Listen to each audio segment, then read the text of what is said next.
Chapter 9:14. Wumi naturally also noticed the large Maneki in front of Ishtar's palace. Although it looked funny, it was not as simple as it looked. However, Wumi did not think that it was from Ishtar's memory. After all, there was no such thing as a Maneki in Mesopotamia before BC, it was probably the knowledge brought by the girl that Ishtar relied on. After all, the girl lived in the 21st century. By the way, Merlin hasn't come up yet. Wumi did not see Merlin for a long time and could not help but ask. This. Gadotzi and Matthew looked at each other, they did not know what to say. At this time, a weak voice came into Wumi's ears. Damn it, Vero, you bastard. How dare you make me climb up the cliff by myself? At a certain cliff, a hand so white that it didn't look like a human suddenly reached out and grabbed the ground. Then, a staff was stretched out by the person's other hand and pierced into the ground to complete the fixation. Finally, the white-haired Big Brother Dream Demon appeared in front of Wu Ming and the others, looking exhausted. I can't bring 3 people with me, so I have to trouble you. You are also a servant, Merlin. You can't let Tachika and the others climb up here. Wu Ming comforted Merlin with both reason and emotion. But, Matthew is also a servant. However, as soon as Merlin finished this sentence, Wu Ming stared at him. It was as if he was saying, I'm a girl, are you? Let's go, maybe Ishtar will escape if we stay here for a long time. After Wu Ming finished, he did not care about Merlin. Gadotzi and Matthew, who wanted to say a few good words for Merlin, went straight to the gate of the temple. It's really unfair. Merlin shrugged his shoulders and complained. He immediately followed Wu Ming. In fact, Merlin was not as weak as he had imagined. Previously, Merlin had leaped and sprinted through the mountains to find Wu Ming. This was enough to show how good Merlin's stamina was. Moreover, part of Artoria's swordsmanship was taught by Merlin. Even if such a person claimed to be a magician, who would believe it? By the way, Wu Ming also learned swordsmanship from Merlin with Artoria, but because the effect was not obvious, it was better to use the spear skills taught by his master, Skahar, so he did not learn much. Walking past the Maneki Wu Ming thought that the Maneki could move, but it kept its Maneki posture and did not move at all. This dispelled Wu Ming's idea that the 2 Maneki were gatekeepers. The 4 continued to go deeper. Because Ishtar's palace was built on the mountain, some parts of the interior were full of darkness. Not only that, the internal structure and the external appearance looked very different, there was no gorgeous look at all. Is this really the palace of the goddess Ishtar? Gadotzi could not help but ask. Obviously, the palace looked so gorgeous from the outside, but the inside was quite disappointing. Because Ishtar has no money. Wu Ming simply said the truth. This is simple and easy to understand, Tachika, you just need to remember that Ishtar is a loser goddess who loves money and gems, but has no fate with these things. Okay. Gadotzi nodded a little at a loss. After walking for a little while, Matthew saw flashing lights in front of them. Are those torches? It was the light of burning torches. The walls on both sides of the road were inlaid with burning torches, which made the passage look a little more majestic. However, it was only a sliver of, it's almost there. Although Wu Ming had not been here before, Wu Ming could feel the divinity of Ishtar. So, their destination was almost there, the main palace where Ishtar lived. Sure enough, after walking through the corridor inlaid with burning torches, the 4 of them entered a room that looked like a hall. In the middle of the hall, there was a stone pedestal that looked like a throne. Under the stone pedestal were stones that had been trimmed.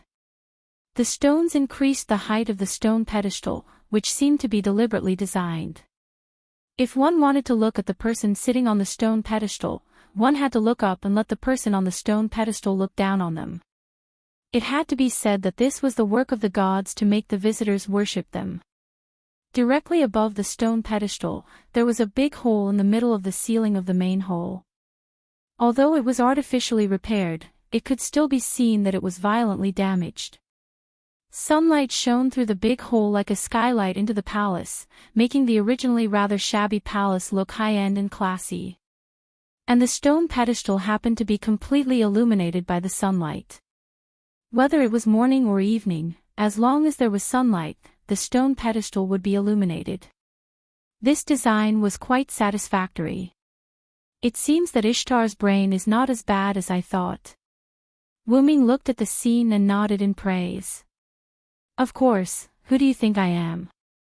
A charming voice came from the shadow of the palace. Then, a beautiful goddess slowly walked out of the shadow and came into everyone's sight. This person was Ishtar, who ran away after being angered by Wuming. I am Ishtar, the mistress of the heavens. This is my palace, Ishtar, so of course I have to be more careful. As Ishtar said, she gently jumped directly onto the stone pedestal, and crossed her legs, looking down at Wuming and others below. Goddess Ishtar, your posture is really good. The innocent Matthew couldn't help but complain. He had to admit that this posture was indeed very annoying. Ishtar adhered to her usual style. Even in the state of pseudo-servant, the material on her clothes was still very little. And Ishtar, who was sitting on the raised throne with her legs crossed, in front of Wuming and others, was already in a state of naked state in the future. However, among the 4 people present, Gadotsi was a woman, and Merlin was a nightmare who didn't understand human feelings. Neither of them would be moved by Ishtar. Only Matthew was too innocent to remind Ishtar. As for Wuming, he was completely used to it. Don't worry about this girl, she didn't care about her clothes at all since a long time ago. It was precisely because the previous Ishtar was extremely thin every day, coupled with Ishtar's bad character that caused Wuming to have no interest in Ishtar at all. After all, he would get tired of seeing too much. The original Ishtar didn't have the slightest interest in Wuming, let alone the human girl Ishtar. The pseudo-servant state of Ishtar was really far from the original Ishtar in terms of beauty. More importantly, the human girl that Ishtar relied on was someone that Wuming knew. Chapter 9:15. The mentor, who once accidentally led Ilya onto the path of a magical girl, Rin and Osaka. Ishtar's face was exactly the same as Rin and Osaka's face, and similarly, Ishtar also retained Rin and Osaka's slightly regrettable breasts, just slightly. But to Wuming's surprise, after Mashu reminded him, Ishtar showed a hint of shyness and embarrassment. He didn't know if it was because of the existence in Ishtar's body, but after Mashu reminded him, Ishtar showed a shy and embarrassed look. Shocked. Ishtar actually blushed out of shyness. But seemingly noticing Wuming's surprise, Ishtar's face suddenly changed, and her slightly red cheeks instantly became normal. In the next second, Tianzhou's horse Anna flew in through the big hole in the ceiling. Ishtar jumped slightly and sat directly on horse Anna, and let horse Anna rise into the air and stay away from Wuming.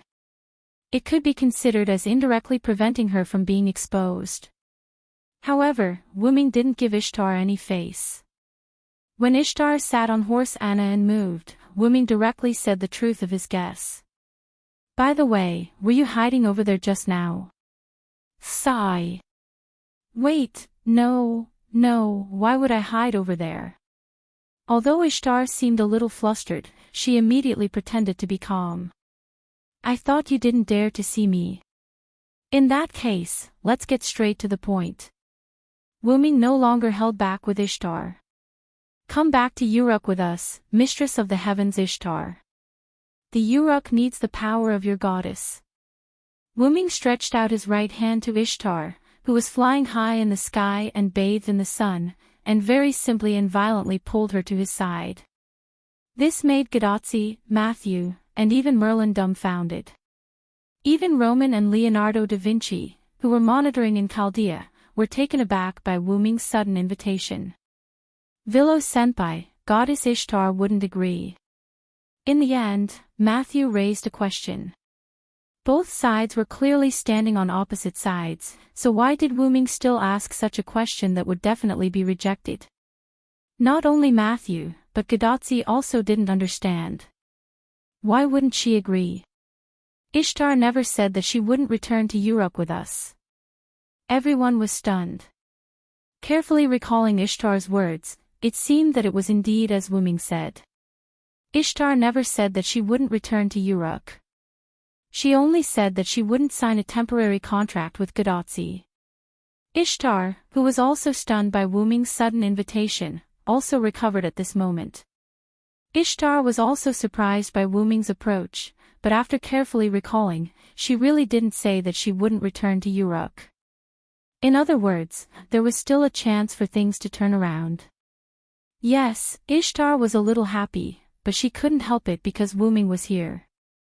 Ishtar was indeed hiding just now. She knew that if there were only a few people in Chaldea, Ishtar wouldn't have to care about their expressions at all and could do whatever she wanted.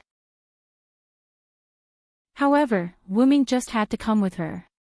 When she returned to her palace, she heard a loud noise and felt a strong magic power. It was undoubtedly Wu Ming's magic power, and Ishtar always felt that Wu Ming was stronger than before. Ishtar knew that she couldn't beat Wu Ming. Without her father's protection, Ishtar would definitely be hung up and beaten by Wu Ming. In the end, she would be shipped back to Uruk and forced to sign a contract with that human girl. Even worse, Ishtar would be forced to become Gold Twinkle's subordinate and act according to his orders. This was something she didn't want to encounter in any case. However, she couldn't compromise just like that. Sign a contract with a human master and then go back to work for Gold Twinkle. What a joke. And for some reason, Ishtar felt like she couldn't raise her head in front of Wu Ming. Just like most human beings, like a child meeting their parents, or a student meeting their teacher, Ishtar realized that she had a natural fear of Wu Ming for some reason. That was why when she faced Wu Ming before, no matter how angry she was, Wu Ming lectured her, or when she saw Wu Ming get angry, she was like a deflated balloon. She could only blame it on the after effects of being bullied by Wu Ming in the past. That was why Ishtar was thinking when she hid. If she couldn't do it, she would just run away. It had to be said that Wu Ming guessed Ishtar's thoughts. It felt like, the person who knows you best is not your friend, but your enemy. Wu Ming was afraid that if they spent too much time on the road, Ishtar would run away after letting her imagination run wild, so Wu Ming directly flew up with Gadotsi and the others. Anyway, it wasn't like Ishtar hadn't done this kind of thing before, and for her, it wasn't something to be embarrassed about. From the looks of it, it was also because Wu Ming and the others came a little too quickly that Ishtar didn't have time to run away. She had no choice but to face them with force. Ishtar, I can take a step back. You don't have to sign a contract with our master, and you don't have to be Gil's servant. You only have to cooperate with us to deal with the monsters. This is already the greatest respect we can give to you as a goddess. Since Ishtar refused to sign a temporary contract, Wu Ming would just cancel this condition. As for the content of the second condition, it was even easier to understand. We have already made a big concession. I hope you can consider it. After Wu Ming finished speaking, he didn't say anything else. This made Ishtar a little surprised that Wu Ming would actually give in. According to Ishtar's understanding of Wu Ming, in this kind of situation where the gods disappeared and she did something slightly out of line, Wu Ming should directly attack her. She really couldn't beat Wu Ming, and there was no other way except to run away. However, according to Ishtar's understanding, before Wu Ming and the others came, she could still run away. But now, she probably couldn't run away. It was because she couldn't run away that Ishtar forced herself to meet Wu Ming and the others. However, Ishtar didn't expect that Wu Ming would actually choose to take a step back and discuss with her. This made Ishtar, who was originally a little nervous, feel a little proud. It was really just, a little, and a little. I didn't expect that one day, Hyunryong, Sama would also bow to me. Very good, very good. As Ishtar spoke, her face revealed a smile that she thought was perfect. However, this smile in front of Gadotsi and the others was like a blooming flower. Then what do you think? E.W.H. Ta. Air. Wuming's entire face darkened, only his red eyes emitting a deeper red light. He had, indeed, taken a step back, but when he saw Ishtar's complacent look, he was still displeased. Ah! Ishtar was shocked by Wuming's expression, but at the same time, she understood one thing. Wuming's concession wasn't a compromise. It was just giving her face or giving her a choice. It wasn't giving her a chance to take a yard after taking an inch. Chapter 9:16. Well, since you are begging me, I can consider it. Although Ishtar's tone was quite weak when she said this. I originally wanted to use force against you, but for some reason, I gave up on this idea. Then, Wuming looked back at Merlin. That one is here. As soon as Wuming spoke, Merlin knew what Wuming was talking about. Indeed, they have arrived. Merlin nodded. Then, Merlin turned and walked toward the passage behind him. I will go and block them for a while, you guys discuss as soon as possible. As Merlin spoke, his figure disappeared. Assassin, where did Merlin go?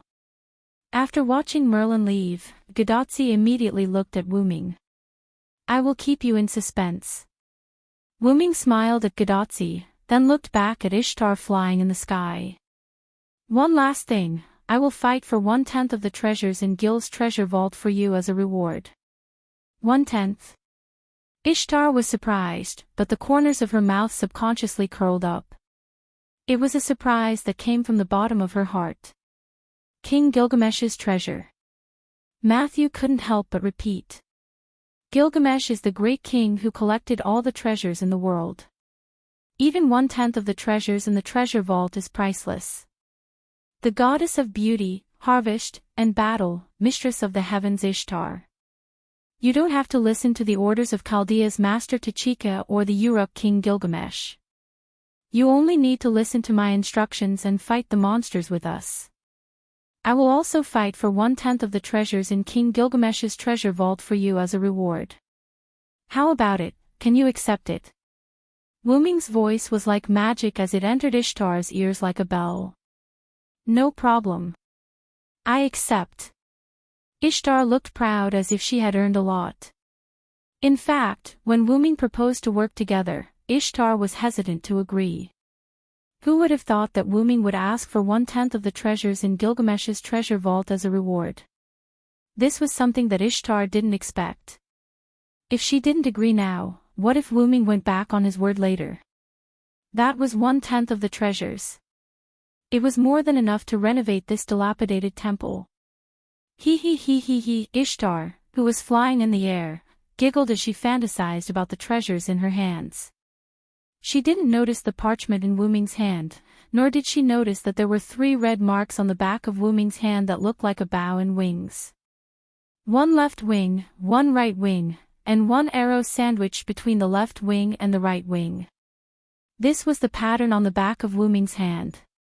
Then, the contract has been established.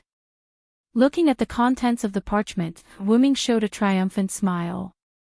Ishtar. Yes. However, Ishtar, who subconsciously answered Wuming, was stunned. Ah. What's going on? Ishtar found that she couldn't control herself and answered Wuming's words, and her body seemed to be affected as well. She couldn't move like a machine waiting for orders. No matter how stupid Ishtar was, she realized that something was wrong at this moment. Coincidentally, Ishtar saw the command seal flashing with scarlet light on the back of Wuming's hand. That's command seal. How is that possible? Let's not talk about how she became his servant, she clearly had an A-level magic pair. Ishtar's mind was in a mess. Ishtar's A-level magic pair didn't have any effect on Ishtar's magic, and it didn't help her resist the command at all. Ishtar, help Merlin destroy the attacking demonic beasts. Remember, even if you let the demonic beasts escape, you can't let the demonic beast commander escape. You are allowed to use your noble phantoms, go. The left wing of the command seal on Wuming's hand glowed, and at the same time, Ishtar felt that there was an unimaginable amount of magic in her body. Yes. Ishtar was forced to answer, and she flew out of the big hole in the ceiling with Sky Boat Horse Anna. Damn Hyunryong. Just you wait. Ah. Ishtar was obviously crying in the end. In the end, Ishtar was bullied by Wuming and cried, "That stupid goddess is still so easy to deal with." Wuming looked at the command seal on the back of his hand, and he was in a good mood. That. Villo Sr., Matthew was at a loss, and Gadotsi was even more serious. She was shocked. Assassin. What the hell is going on? This sentence contained a lot of questions. For example, why did Wuming have a command seal? Why did Ishtar suddenly sign a master-slave contract with Wuming? Why didn't Ishtar have the slightest ability to resist? One of my powers is to sign a contract with others. I used a word game to successfully make Ishtar sign a contract with me. Wuming's power was one of the 12 incarnations, the dependent incarnation, which had the ability to sign a contract with others and make them his dependent. Although the parchment was similar to the organizer's authority, it was only similar. It was not the organizer's authority, but the proof of Wuming's dependent contract. The organizer's authority could only be used in the world of the box court, and it would lose its effectiveness after leaving the box court. And if it could be used outside the box court, wouldn't it be invincible? As for this, Wuming raised his hand and showed the remaining 2 command seals to Gadotsi and Matthew. This is just a simple magic crystal, not a command seal. Wuming's command and restraint on Ishtar were the influence of the dependent incarnation, not the contract between the master and the servant. The dependent contract was deeply ingrained in one's bones, so Ishtar's magic power would not work at all, even if her magic power was X. The magic crystal was like the house's anti-theft system, and the command seal was like the thief's theft method. The anti-theft system could naturally play a certain role in the thief's theft method. However, the contract between Wuming and Ishtar was the product of Ishtar's consent. It was like Wuming got the key to the house from Ishtar. With the key, Wuming could naturally bypass the anti-theft system and enter Ishtar's house. Ishtar, who signed a word game contract with Wuming, would be directly under Wuming's control, and would not have any effect on magic at all. And these 3 command seal marks were just the magic crystals that Wuming used to support Ishtar. It could be said that they had nothing to do with the command seal. And Wuming used such a magic crystal only because Wuming wanted Ishtar to directly use the noble phantasm when her magic was saturated. Boom!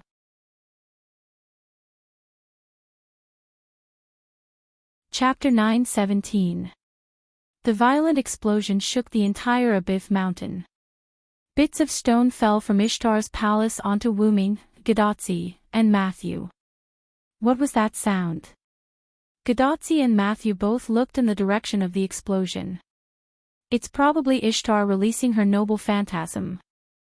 Through the contract, Wuming could feel the rapid depletion of the mana in Ishtar's body. He guessed that Ishtar had most likely released her noble phantasm. By the way, Senior Villo, how did you know that the demonic beasts would appear here? Matthew was quite puzzled. This was an area with continuous mountains. The demonic beasts would not be able to advance from here. I captured one of the demonic beasts' commanders, Ulidim. Merlin used an illusion to obtain information from Ulidim's mind. We learned that the demonic beasts would advance from the mountainous areas in the southwest, near the Persian Gulf, and the mountainous areas in the northeast. Then, Wuming told the 2 of them his plan.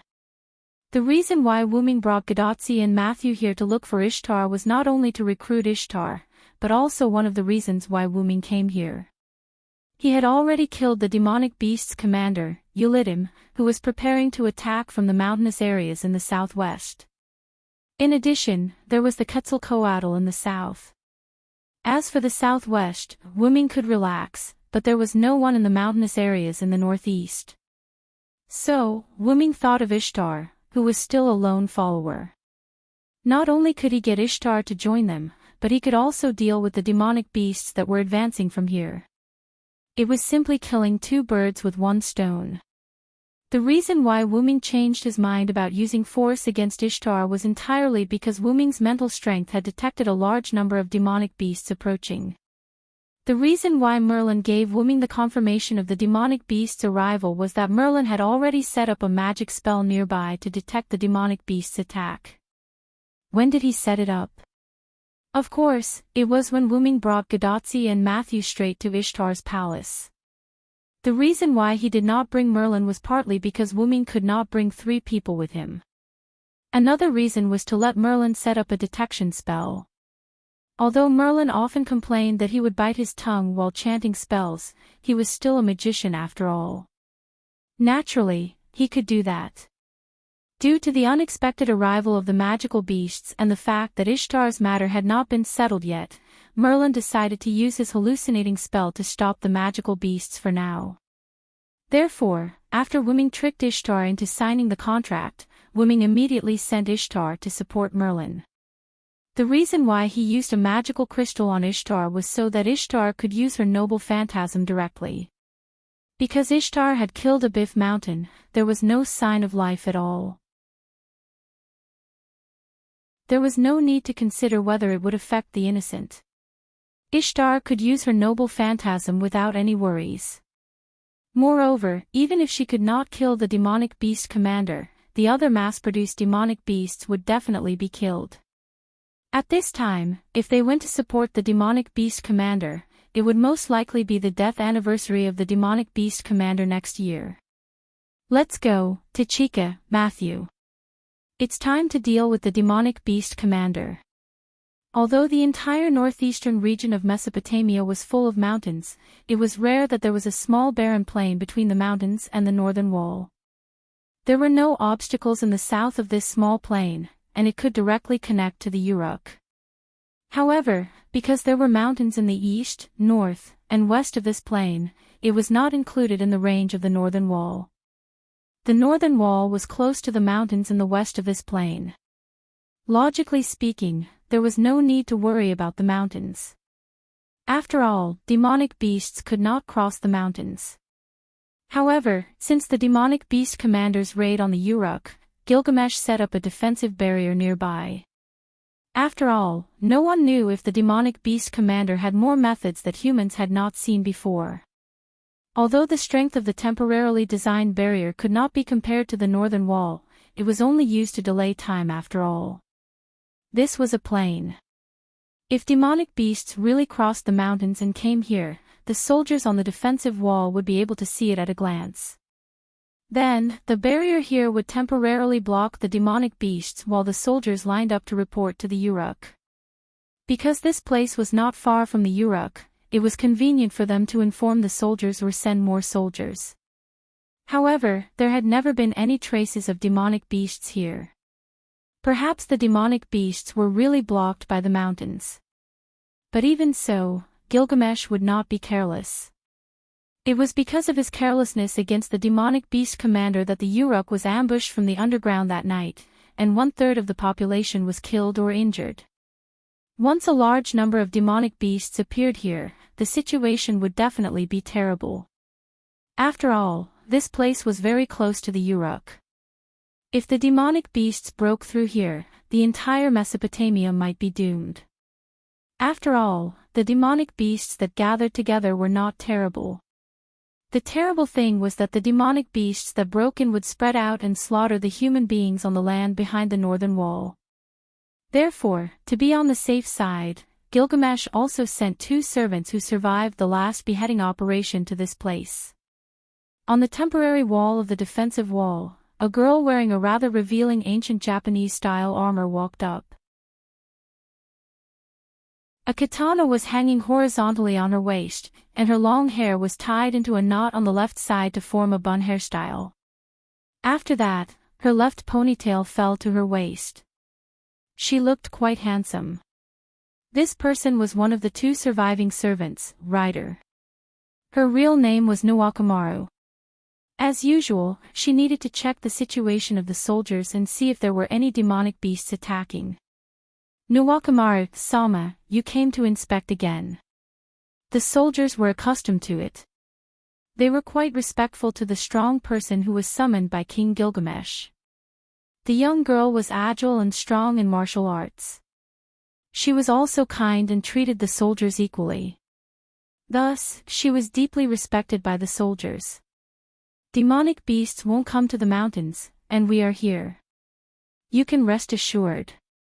A soldier patted his chest and vowed. Several soldiers next to him also nodded in agreement. In this regard, Nuwakamaru smiled and shook her head. The defeated general only wants to complete the king's order to make up for his mistakes. Naturally, he should take it seriously. Nuwakamaru, Sama's words are very true. However, everything is this poor monk's fault. Everything is this poor monk's fault. This poor monk should be punished twice. A monk with a large number of weapons on his back and a katana in his hand followed behind Nuwakamaru. This person was one of the 2 surviving servants, Lancer. His real name was Musasobo Benkei.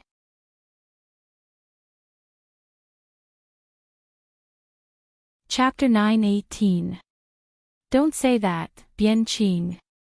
No matter what, you saved my life. Nyo Ruowan closed his eyes. It was as if he was recalling the last moment of the operation to decapitate the commander-in-chief. At that time, 10 servants carried out the beheading operation. The reason why Nuwakamaru and Musasobo Benkei survived was entirely because Musasobo Benkei, who was Nuwakamaru's minister, saved Nuwakamaru from being killed by the beasts. Musasobo Benkei pulled Nuwakamaru into the Euphrates River. However, there were also mass-produced beasts in the river, the winged mermaid Kururu. Musasobo Benkei and Nuwakamaru were almost killed by the winged mermaids.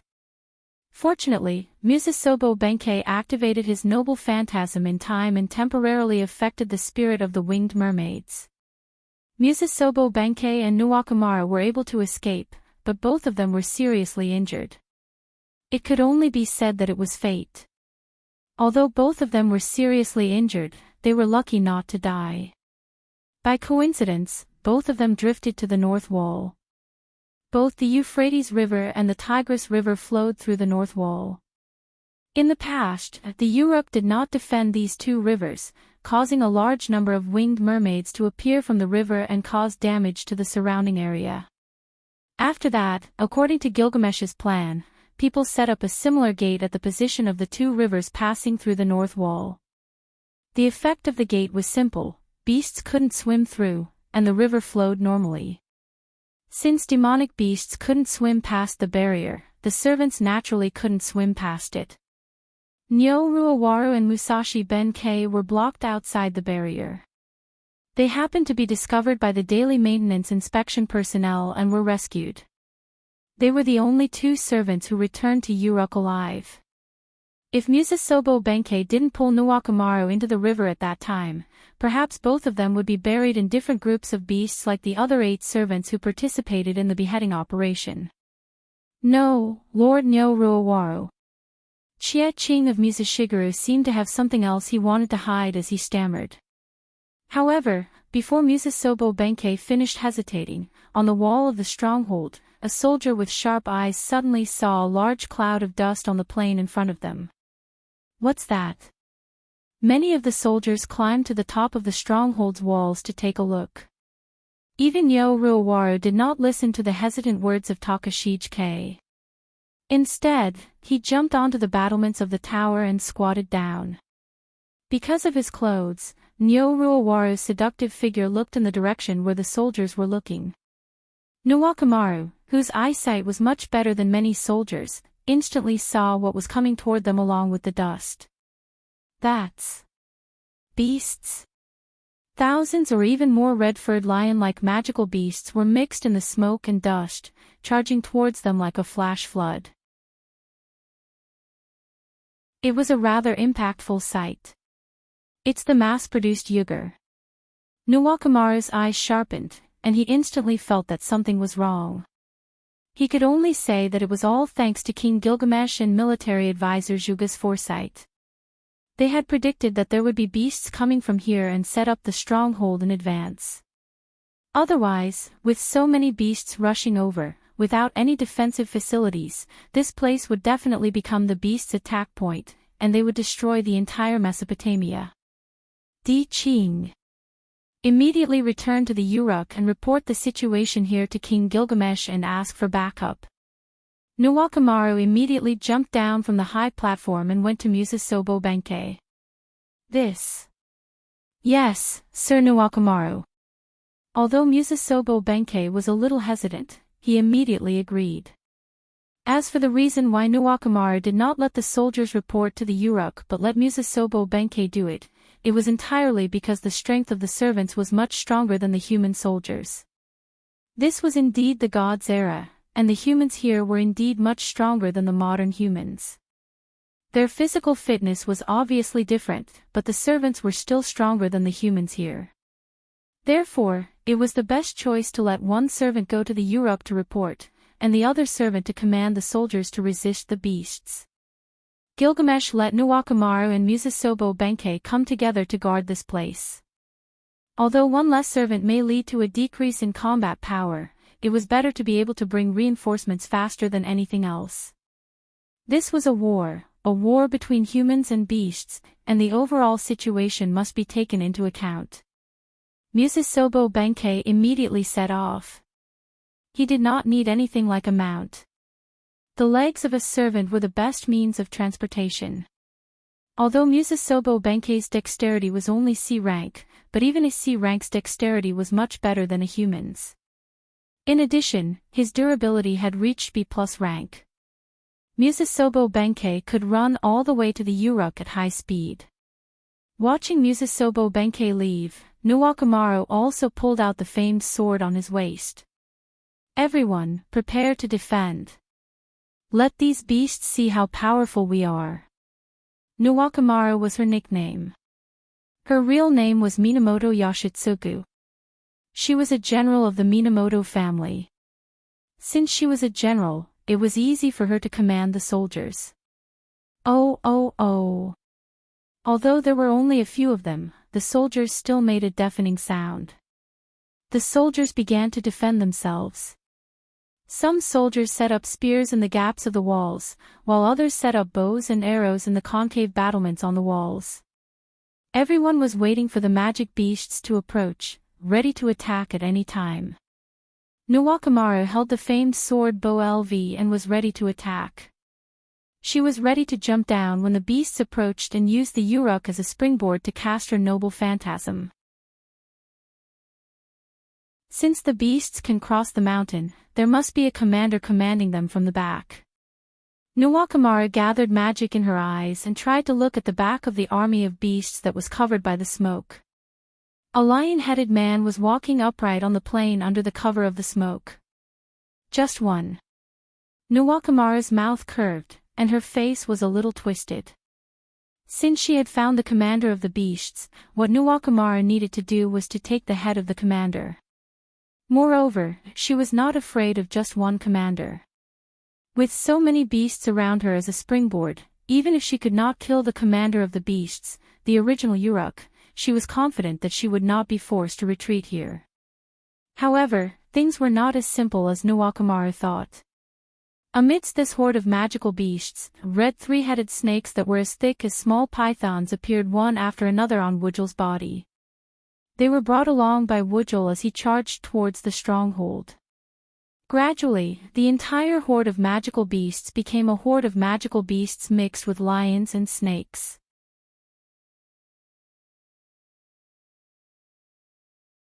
Chapter 9:19. Is that a Musumafu? There are so many of them. Damn it! Because the group of demonic beasts was approaching, many soldiers saw the red three-headed snake wrapped around each Yugur. As early as 3 months ago, Gilgamesh released a notice about the types of demonic beasts, including the name, physical characteristics, degree of difficulty, number of appearance, and other information, so everyone knew the names of these demonic beasts. In an instant, it could be said that it caused a commotion. This kind of mass-produced musumafu was extremely difficult to deal with, especially in this kind of offensive and defensive battle. These three-headed snakes could easily break through the human defense, through the gaps of the guns, and cause damage to the human, and disrupt the human formation. Because the number of musumafu was very small before, its impact was not as big as other demonic beasts.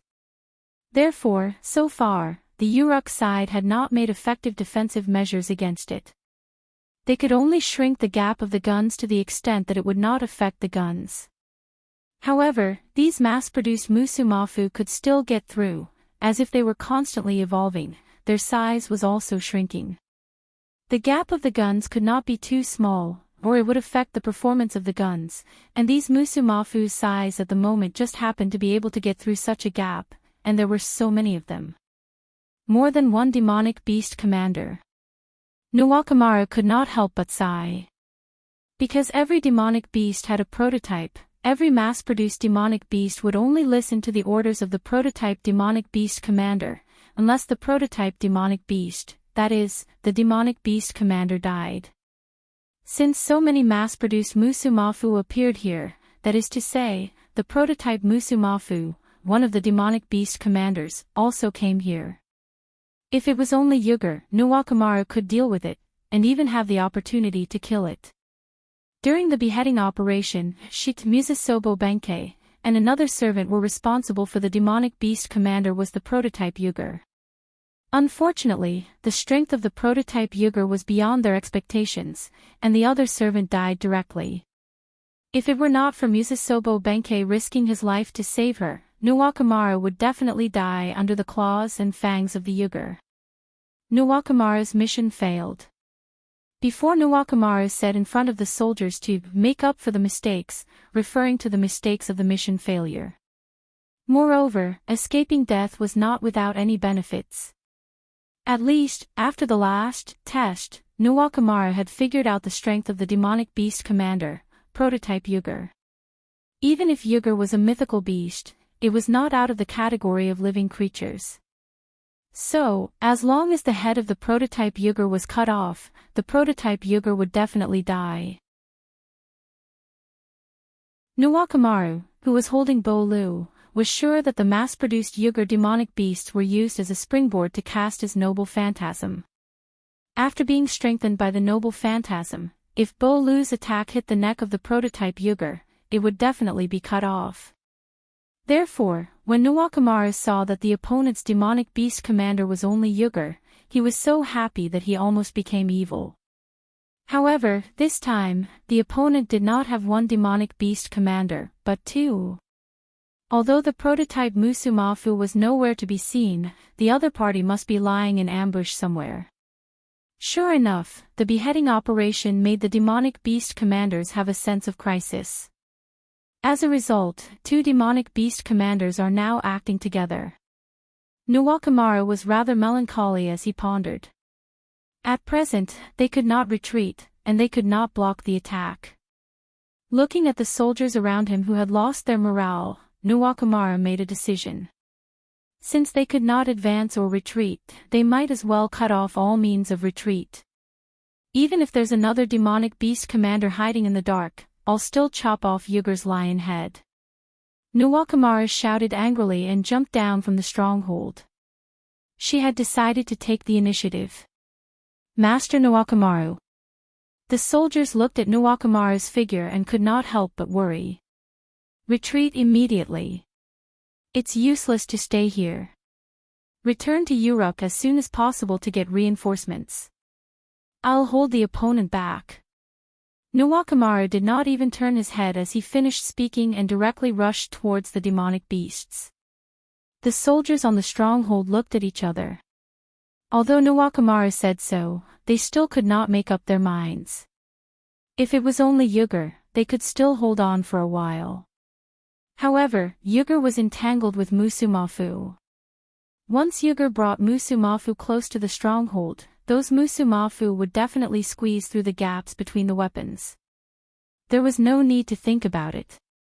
They definitely could not stop them. However, he couldn't just become a deserter and abandon Nyoruwan.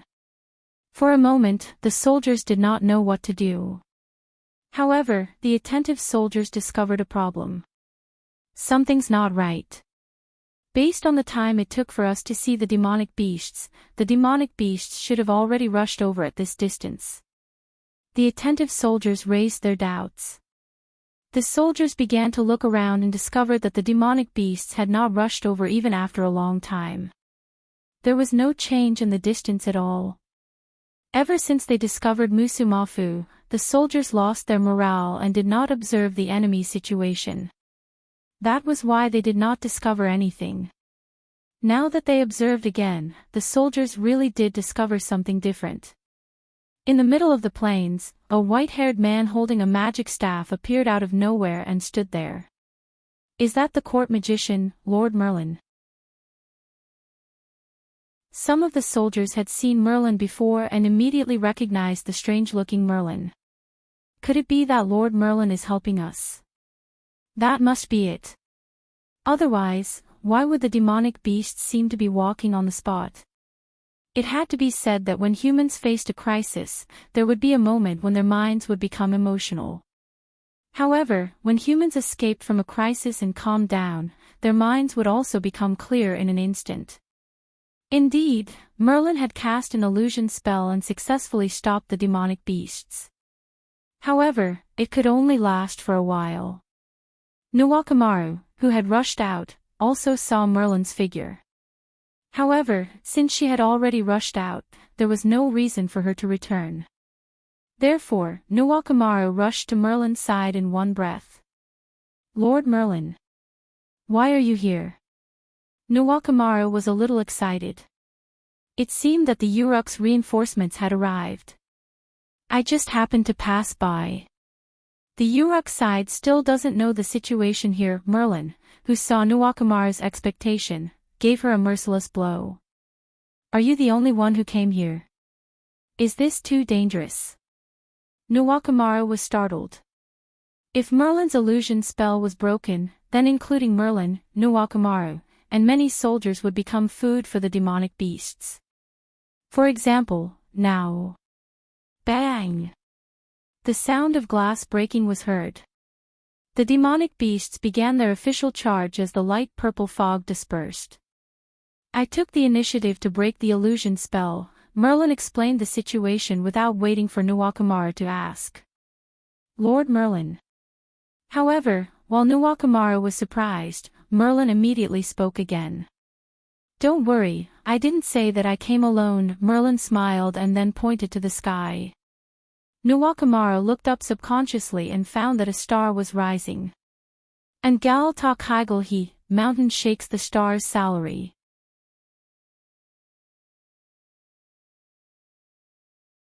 Chapter 920. The rising golden star was like a falling meteor, crashing straight into the center of the horde of monsters. Boom! The impact of the golden star directly penetrated the ground, as if it had been blasted by countless TNT.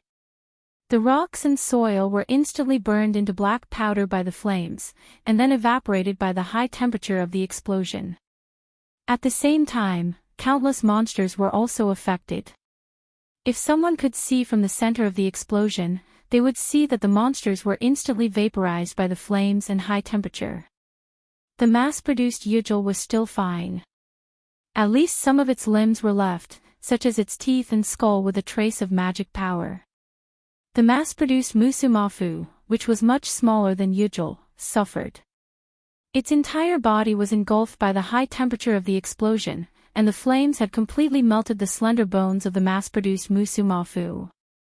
The huge explosion caused the ground to collapse. Although it was not as strong as Wuming's beam of light that affected the entire Mesopotamia, the entire northeastern region was still affected. The defensive barrier that was set up here shook because of the huge explosion. As it was only temporary, its quality was not very good. At this moment, it was in a state of near collapse. The soldiers had all evacuated from the barrier. If he didn't die in the process of fighting with the magical beasts but was crushed to death by the building, it would be really embarrassing. But even if they were far away from the barrier, the soldiers still found out who had released such a terrifying golden star. In Mesopotamia, when the golden star was mentioned, Ishtar would definitely be thought of. As expected. It's Lady Ishtar. Lady Ishtar, the mistress of the heavens. As expected of the goddess. She's still on our side. Long live Lady Ishtar. Oh! Ishtar, who was flying in the sky beside Ma Anna, heard the soldiers' cheers and praises for her. Her originally rather angry mood was now relieved. Ishtar was dissatisfied and even angry that Wu Ming had used his authority in word games to force a contract with her. After following Wu Ming's orders to come here, Ishtar's anger, along with the huge amount of magic power that Wu Ming had transferred to her, and most of the magic power in her body, were channeled into her noble artifact. She released it with resentment towards the monsters. This made Ishtar's noble artifact even more terrifying. At the same time, Ishtar was relieving her anger from falling into Wu Ming's trap. However, the soldiers thought that Ishtar came to help them because she saw the monsters attacking, and they all praised Ishtar. After hearing these praises, Ishtar felt a little ashamed, but her mood completely changed into pride and joy. Although it was not his intention, Ishtar had indeed helped the humans to eliminate the demon beasts. The humans praised and cheered for Ishtar from the bottom of their hearts, which made Ishtar feel happy, which was rare for Ishtar. Even if she had been spoiled since she was young, Ishtar's nature was still good. Helping the humans, being praised, thanked, and cheered by them, naturally made Ishtar's mood very comfortable. Seems like the situation after the contract is not as bad as I thought. Ishtar was obviously referring to the contract that Wu Ming had tricked her with his word games. Ishtar lifted the ponytail that was fluttering in front of her chest, and then crossed her arms in front of her chest. Her face showed a hint of sadness. It's just that the magic consumption is a little high, because she was too upset. In a fit of rage, Ishtar used up almost all the magic in her body. It could be said that the current Ishtar was an empty shell. She really did not have a single bit of magic left.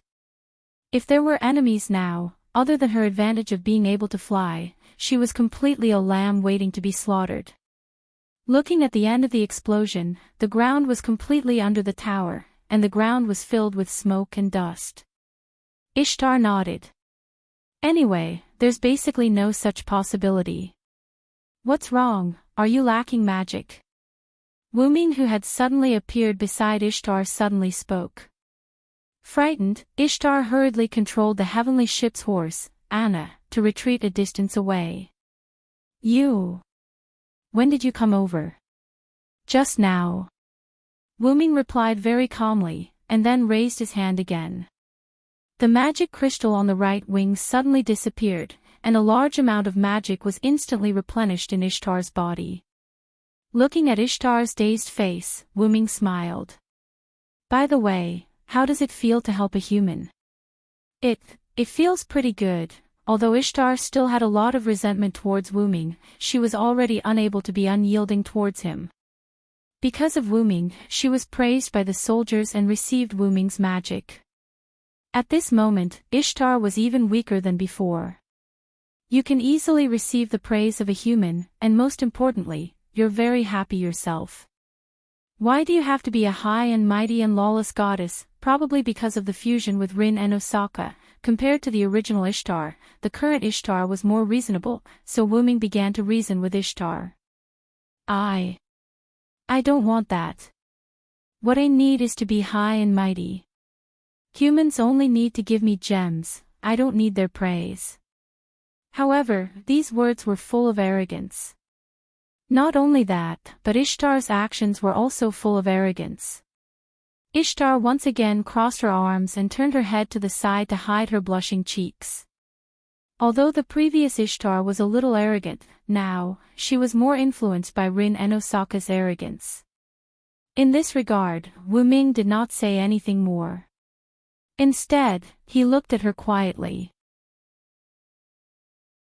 Ishtar was indeed used to being arrogant, but even the most mischievous child would want to be a good child one day. However, after being labeled as a mischievous child, in the eyes of others, Ishtar couldn't be more obedient even if she wanted to. Since that was the case, she might as well continue to be a mischievous child. This was why Ishtar became more and more unruly. And today, Wu Ming forced Ishtar to be a good child for once, and he even let Ishtar taste the sweetness of it. This, to Ishtar, indeed, was not a bad feeling. Looking at the human soldiers who were cheering for Ishtar in the distance, Ishtar extended her hand to Wu Ming. Okay, today, I, Ishtar, will temporarily recognize you, Hyunryong. You will serve me as my temporary master.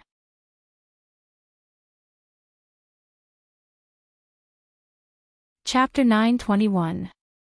I'm glad that you're willing to turn over a new leaf, Ishtar. Your father will be happy if he knows about this. Wu Ming reached out his hand to grab Ishtar's soft hand, but Ishtar immediately broke free and slapped Wu Ming's hand in the face. I regret it. Can I cancel the contract? Ishtar was dissatisfied with Wu Ming's tone as if he was talking to a child. Wu Ming just smiled. It was obvious that Ishtar was being arrogant again. Come to think of it, Ishtar, your noble phantasm is really terrifying. Wu Ming said as he looked at the ground that was still collapsing. Smoke and dust rose from the ground that was penetrated. However, the food in the pot was from demonic beasts. After all, I used almost all of my mana except for the mana to maintain the current realm. It's natural for me to be able to create such an effect. Ishtar flipped her hair and looked quite proud. After Ishtar used the mana that Wu Ming gave her and almost all of the mana in her body, as well as the resentment in her heart, Ishtar's mood became extraordinarily good. In addition to the cheers of the soldiers and Wu Ming's kind words, Ishtar became even more arrogant. Of course, it didn't mean that Ishtar couldn't do it without Wu Ming's mana.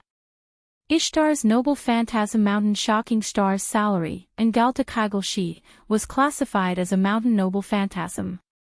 It was sublimated from the deed of killing a Bifshin. Although this was a plain, it was still a part of the mountain range. Therefore, the effect of the mountain noble artifact could still be used. Therefore, even without Wu Ming's mana, Ishtar only needed to supply all of her mana to the noble artifact to easily blow up half of the plain. However, with such a large amount of mana provided by Silent Cry, Ishtar's noble phantasm was able to display an extraordinary effect. Half of the plain between the mountains was directly blown up by Ishtar's noble artifact. Countless demonic beasts were either burned to death by the flames or evaporated by the high temperature. Even if there were a few demonic beasts that were lucky enough to survive, they directly fell into the hole in the ground that was blown up by the explosion. Such a large number of demonic beasts were gone just like that. This could be considered a great victory for the humans. However, the demonic beast commanders definitely wouldn't die. Previously, even Yulidim didn't die under Wu Ming's multiple spells. Therefore, the two demonic beast commanders who were lucky to survive and fall into the collapsed plain definitely included the two demonic beast commanders who were still alive. After looking at Gadotzi and Matthew who had already met up with Merlin, Wu Ming then looked at Ishtar. Ishtar, do you dare to gamble with me? Wu Ming's words piqued Ishtar's interest. Well, what is there that this goddess doesn't dare to do? Ishtar proudly puffed out her rather embarrassing chest, looking as if she wasn't afraid of anything. If that's the case, let's go to the underworld. No problem. However, after Ishtar agreed without hesitation, she was immediately dumbfounded. Wait. What did you say? On the ground, Gadotzi and Matthew, who were brought here by Wu-Ming, stood together with Merlin and Nuwakamaru as they looked at the severely collapsed ground in front of them. They were both shocked by Ishtar and the large number of demonic beasts that died. Sure enough, Miss Ishtar is a true goddess. Matthew couldn't recover from the shock for a long time. Right. Merlin, is the demonic beast commander destroyed? Gadotsi, who recovered first, started to talk to Merlin. If it was just an attack like this, the demonic beast commander must still be alive. It probably fell into the underworld below. Walking to the edge of the collapsed ground, Merlin playfully put his head on his forehead and pretended to look down. What entered his eyes was a bottomless darkness. As far as Merlin was concerned, he couldn't see what was at the bottom of the darkness at all. Underworld. Gadotsi and Matthew were shocked when they heard this. An existence related to death was indeed a little uncomfortable for humans. The underworld of Kanzai is connected to the earth. Blowing up a big hole in the ground is the simplest and most violent way to enter the underworld. Gadotsi was shocked by Merlin's words about the underworld of Kanzai is connected to the earth. However, Matthew was quite concerned about another matter. Mr. Merlin, this should be the end of the Kanzai when the gods disappeared. Does the underworld still exist? Logically speaking, as the Kanzai faded away and the gods gradually disappeared, the underworld should have also dissipated and become non-existent. Therefore, Matthew was puzzled by Merlin's words about the demonic beast commander falling into the underworld. Ha ha ha Matthew, don't forget about the three goddesses alliance. Merlin's tone was flirtatious as he smiled at Matthew. This made Matthew's cheeks turn red with shame. Then Gadotsi stood in front of Matthew and glared at Merlin. So that's how it is. Because the goddess of the underworld of Mesopotamia has returned to this era, the underworld was also brought over. Gadotsi's bracelet emitted Roman's voice. Roman, who was in Chaldea, spoke again while recording the information. But is it really so easy to enter the underworld? And the entire underground of Mesopotamia is the underworld. In the face of Roman's question, Merlin chuckled and laughed. Well, actually, I don't know much about it. Merlin smiled and scratched his head. However, whether it is the underworld or not, Hyunryong will definitely go down. Speak of the devil. As soon as Merlin finished speaking, Gadotsi and Matthew saw Wu-Ming and Ishtar rushing down from the sky. If only they could ignore the strange posture of Wu-Ming and Ishtar. They saw Wu-Ming pulling one of Ishtar's feet and flying down. Ishtar's face was dull, and it was obvious that she didn't understand what was going on. Is that His Excellency Hyunryong? I heard that His Excellency Hyunryong has returned. It's been a long time since we last met.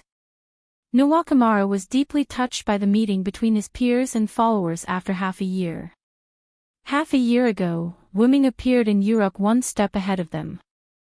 However, before they could get along and communicate, Wu-Ming left. But in the past 6 months, only Musasobo Benkei, Leonidas I, and himself were left. However, Nuwakamaru's question was not answered by Wu-Ming, because Wu-Ming pulled Ishtar and flew straight into the bottomless plain in front of everyone.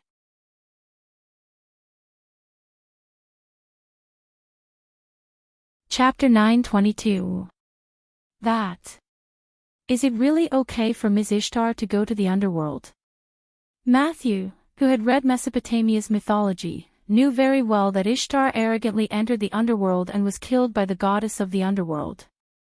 As a servant, the inheritance of being killed by the goddess of the underworld may cause the underworld to impose some restrictions on Ishtar. However, before anyone could answer Matthew's question, Ishtar's miserable scream came from the collapsed crater. Ah! No! Everyone looked at each other and smiled awkwardly. It turned out that Ishtar was forced by Wu-Ming. At this moment, Gadotsi suddenly realized a problem. By the way, how do we go down? The way to go down. Well, whether it's me or Nuwakamaru, we don't have the means to safely enter the underworld. If you want to enter the underworld, you have to jump down. Merlin nodded proudly. Jump, jump down. Roman, who was in Chaldea, couldn't help but exclaim. The instruments in Chaldea were interfered with, and they couldn't detect how deep the crater was. How could they jump down directly in this situation? Ms. Nawakamaru, let's not talk about this for now. Matthew sighed helplessly. Merlin, what are you so proud of? Gadotsi looked at Merlin with contempt. Nawakamaru put her thin green into the scabbard and also sighed. Right now, we can only wait for the Uruk's reinforcements to arrive before making a decision.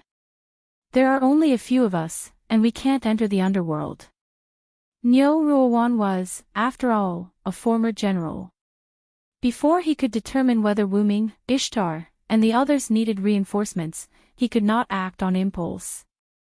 But, Mr. Merlin, if we take this opportunity to support the senior Villo, can we take down the goddess of the underworld in one fell swoop? Matthew had a bold idea. Yes, if we support Assassin, maybe we can take down the goddess of the underworld in one fell swoop, and then we can focus on the goddess of Warcraft. Thinking of this, Gadotsi excitedly pulled Matthew's hand and prepared to go to the underworld with Matthew. Wasn't it just jumping down? Previously, when they came to this singularity, they had also experienced the experience of falling from a high altitude. It was a new experience after all. However, Merlin blocked their way with his staff. It's not that easy. You two, listen to me first. Merlin denied Gadotsi's suggestion. The underworld is full of death energy, and ordinary people can't stay there for a long time. Even if you wear a special magic dress, you can only stay there for a short period of time. Besides, Nawakamaru and I can't help. At most, we'll be a burden to the Villo. He already has Ishtar, and we don't need to send a few more burdens to burden him. Merlin became serious. Legend has it that in the underworld of the Mesopotamia, the goddess of the underworld, Ereshkigal, is the ruler of everything in the underworld. Any god in the underworld will be restricted by the underworld, and their divinity will be suppressed, making them powerless. Without divinity, they probably won't be weakened or suppressed, but if they aren't alive, I'm afraid they won't be able to exert their power. This was the opinion of Roman, who had urgently obtained information about the goddess of the underworld, Ereshkigal. That was why Merlin said that he couldn't help. Wait a minute. Won't Ishtar and Assassin be in danger? Gadotsi was a little panicked. Ishtar was killed by the goddess of the underworld, and Wuming was a god in the Mesopotamia, Uruk Hyenryong. His divinity must be high, and Wuming's current identity was a servant, not a living being. In that case, after entering the underworld, wouldn't they become the lambs to be slaughtered by Ereshkigal? But even if they are alive, there are still risks. Although the goddess of the underworld, Ereshkigal, can't leave the underworld, as long as she is in the underworld, she can enjoy the authority of the underworld. This is the most powerful ability of the goddess of the underworld. Even if she faces a living being who can ignore the restrictions of the underworld, Ereshkigal won't be at a disadvantage. In short, if it's as recorded in the myths, the goddess of the underworld, Ereshkigal, is an invincible existence in the underworld. In the end, Roman added. In other words, only the living and I can ignore the suppression of the underworld's authority and cause harm to Ereshkigal. Matthew nodded. If that's the case, can't we enter the underworld to support them? Gadotsi suggested. However, Merlin shook his head again. Tachika, how can you be sure that you and Matthew will encounter the Villo first and not Ereshkigal? If it's just Matthew and Ereshkigal fighting alone, although the chances of winning are not zero, it's not high either. Also, don't forget that the two demonic beast commanders also fell into the underworld together. Merlin's words were like the last straw that broke the camel's back. Gadotsi didn't know what to say. At this time, Nawakamaru, who had been quiet for a while, spoke. If it's only you and Matthew, if you encounter any one of them, even if Sir Matthew's shield can defend against the opponent's attack, it's only a matter of time before you lose. After all, the demonic beast commanders don't just have pure strength. And if you encounter both of them at the same time. Although Nawakamura didn't continue to speak, the result was inevitable death. As a surviving servant of the beheading operation, it can be said that I have a deeper understanding of the demonic beast commanders than you. Let's not talk about the lion-headed Wugger, the other demonic beast commander, Musumafu, is not an ordinary person. It's not an existence that a servant can face alone. After Nawakamura finished speaking, he walked directly toward the almost collapsed defensive barrier. I'm going to organize the soldiers and wait for the arrival of the Uruk's people before making a decision, and I believe that Sir Hyunryong will be fine. After Nawakamura finished speaking and left, whether it was Gadotsi, Matthew, Roman, or Merlin, they didn't speak anymore, as if they were giving Gadotsi time to think. After a moment, Merlin opened his mouth. I'm also very worried about the Villo. After all, he is my close friend. However, worrying about him is useless. For now, we can only believe in the Villo. You must know that the Villo took the initiative to enter the underworld. Since he took the initiative to enter the underworld, then the Villo certainly won't make such a low-level mistake. Indeed, in the case of knowing that there is a tiger in the mountain, only those who had a card up their sleeves would do something like going to the tiger's mountain, otherwise, it would be a waste. Wuming was certainly not a person who would do something for free. He must have his own considerations. I know, I'm just a little bit worried about Assassin. At that moment, Gadotsi also recovered. Since it was already like this at this stage, then they should believe and wait.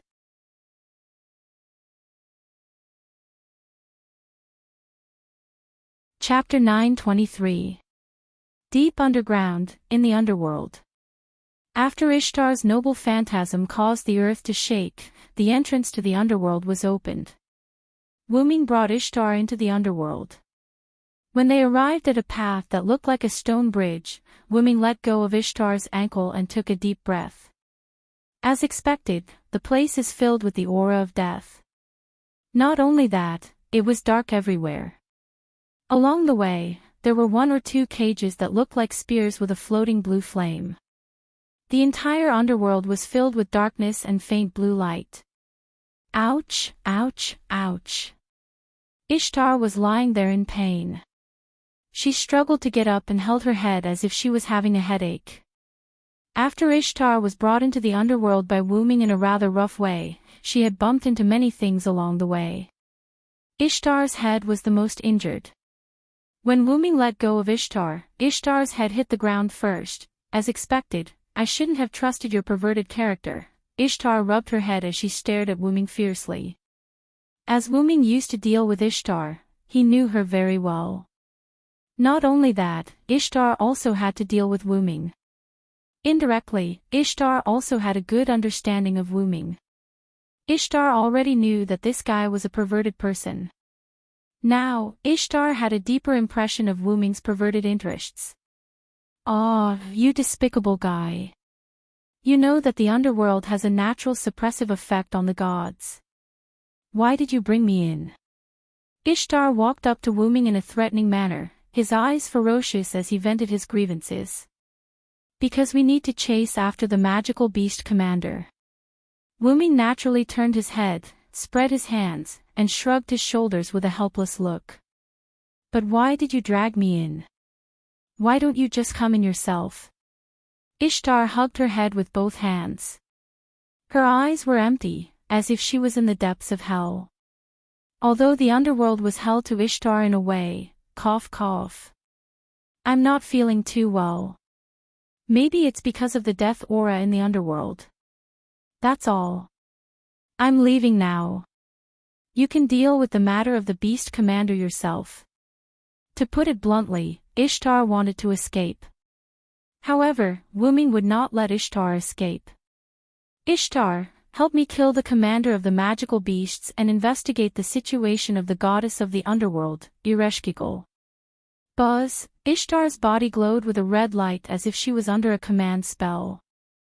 That was the embodiment of the coercive power of the dependent contract. Yes. Yes. Ishtar, who was about to turn around and leave, turned around and answered with difficulty. Oh. Damn you, Hyunryong. After that, Ishtar knelt on the ground with her hands on the ground and let out a sorrowful cry that moved even the underworld. Wuming's command from the dependent incarnation was different from the command spell. The command spell's command would be resisted to varying degrees depending on the details, the magic power of the servant, and other factors. The longer the command spell was delayed, the effect of the command spell would gradually weaken. Although the effect of the command spell could not completely disappear, in the end, the servant would be able to control the command spell to the extent that it would not affect them. However, Wuming's command came from the dependent incarnation. Wuming's ability to control his dependent was absolute. However, because Wuming and Ishtar signed a contract related to the magical beasts, Wuming could only use the magical beasts as the main command to forcibly control Ishtar. Under the influence of Wuming's command, the current Ishtar had no way to leave the underworld. Only by completing the command issued by Wuming, Ishtar could leave the underworld. Although it was somewhat inconvenient to use the command related to the magical beasts to control Ishtar, there was no other way. The existence of Wuming's dependent was basically voluntary. Only Ishtar was tricked by Wuming to sign a temporary contract. That was to say, the contract between the two would be completely lifted after the magical beasts were eliminated and the goddess of magical beasts was defeated.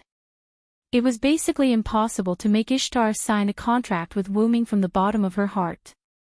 If it was really possible to make Ishtar obediently sign a dependent contract from the bottom of her heart, then Ishtar would not be so naughty before.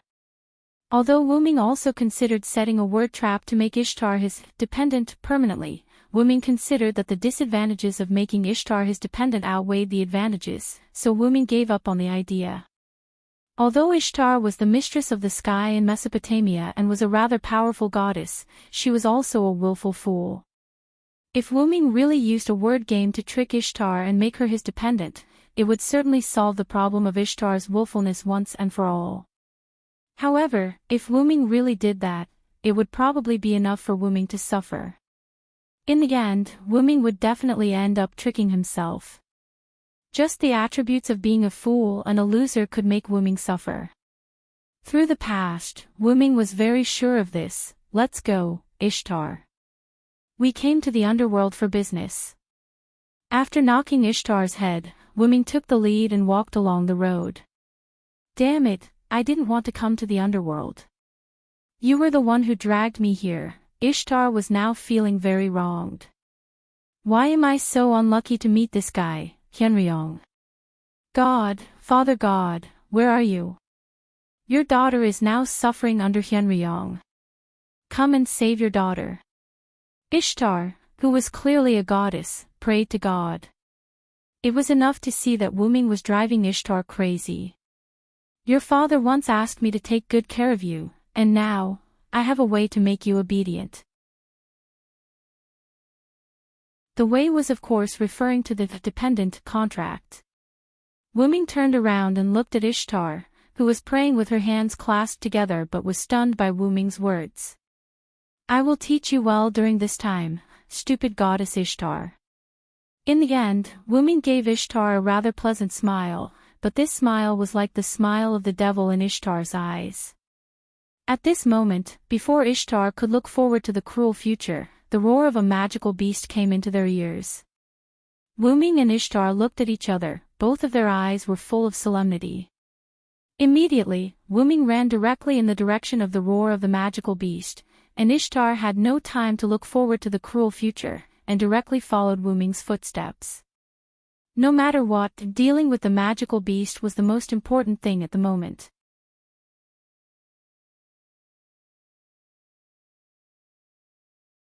Chapter 9:24. The one that roared must be the commander of the demonic beasts. There was no doubt about that. Not to mention that the mass-produced demonic beasts wouldn't be able to make such a loud roar. Even if there were some demonic beasts that weren't killed by Ishtar's noble phantasm and fell directly from the ground to the underworld, at such a height, even if it was a strengthened mass-produced demonic beast, it would still be severely injured. Moreover, it would only be a serious injury and not a light one.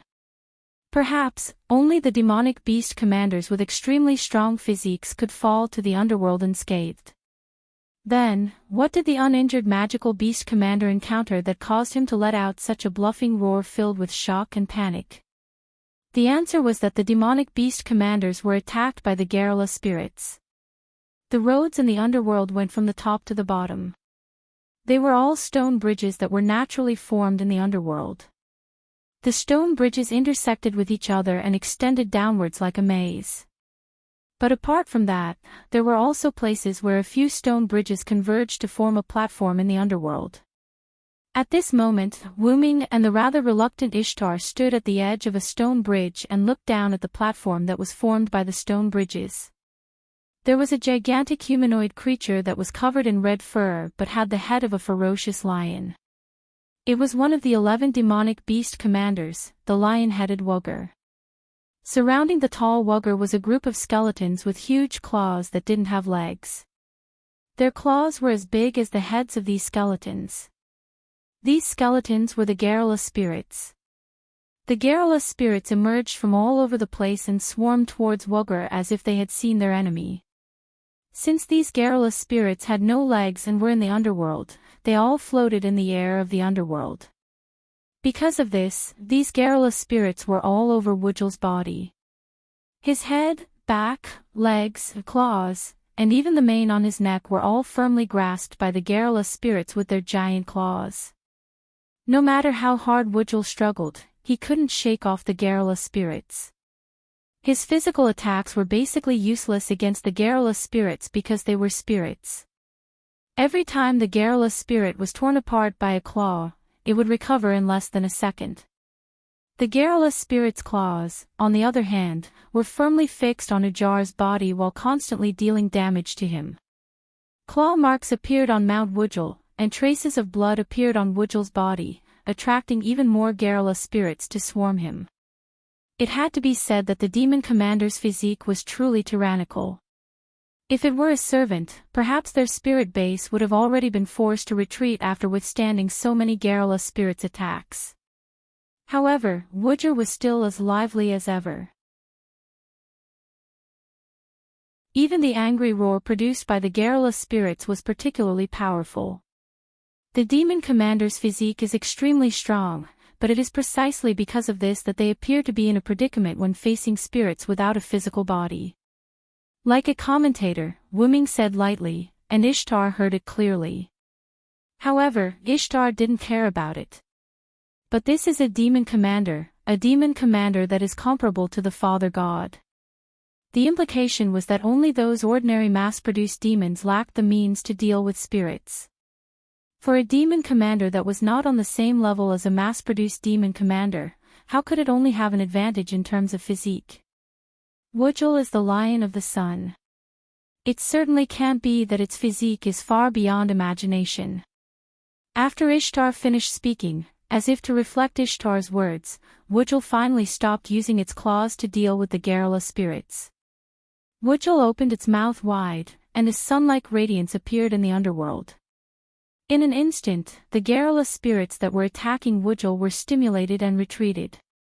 Some of the garrulous spirits that were particularly close to Wujul even died from the intense radiance. In the next second, the radiance hidden in Wujul's mouth turned into flames. The instant Wujul swung its head to the surroundings, the flames were like rays that shot out in all directions. The fire of the sun engulfed a large number of garrulous spirits, and a large number of garrulous spirits perished in an instant in agony. Although the garrulous spirits didn't let out any screams due to the fact that they were spirits, it didn't affect Wujul's mood at this moment. Roar! Wujul let out a victorious roar, and its roar echoed throughout the underworld. Why, aren't you going to attack? Now is a good opportunity to get rid of Wujul, isn't it? Ishtar looked at Wuming. Although a sneak attack wasn't a good thing, this was war. In a war between humans and demons, the true essence of war was to win by any means necessary. Besides, demons didn't have human rights. A sneak attack would be over. However, Wuming still chose to wait and see. Don't worry, someone will come and take care of this guy. Just by killing a few guerrilla spirits, it let out a triumphant roar that resounded throughout the underworld. Who did it think it was? It could only be said that this prototype Wujul's brain wasn't as good as the prototype Ulidim that Wuming killed. It didn't understand whose territory it was. This was the territory of the underworld goddess, one of the three goddesses' alliance. The underworld goddess was an existence that was on par with the goddess of magical beasts. Demons of the goddess of magical beasts, why are you behaving so atrociously in my underworld? Why are you provoking me?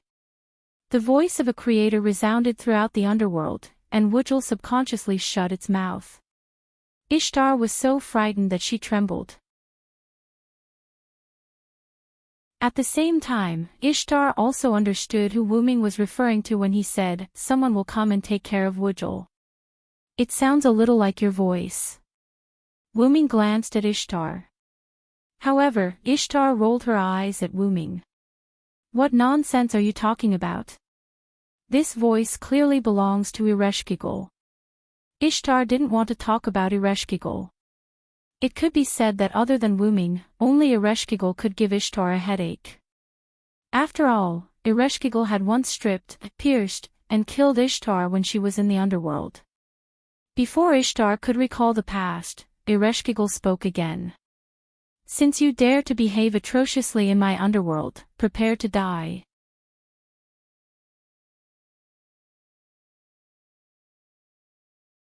Chapter 9:25.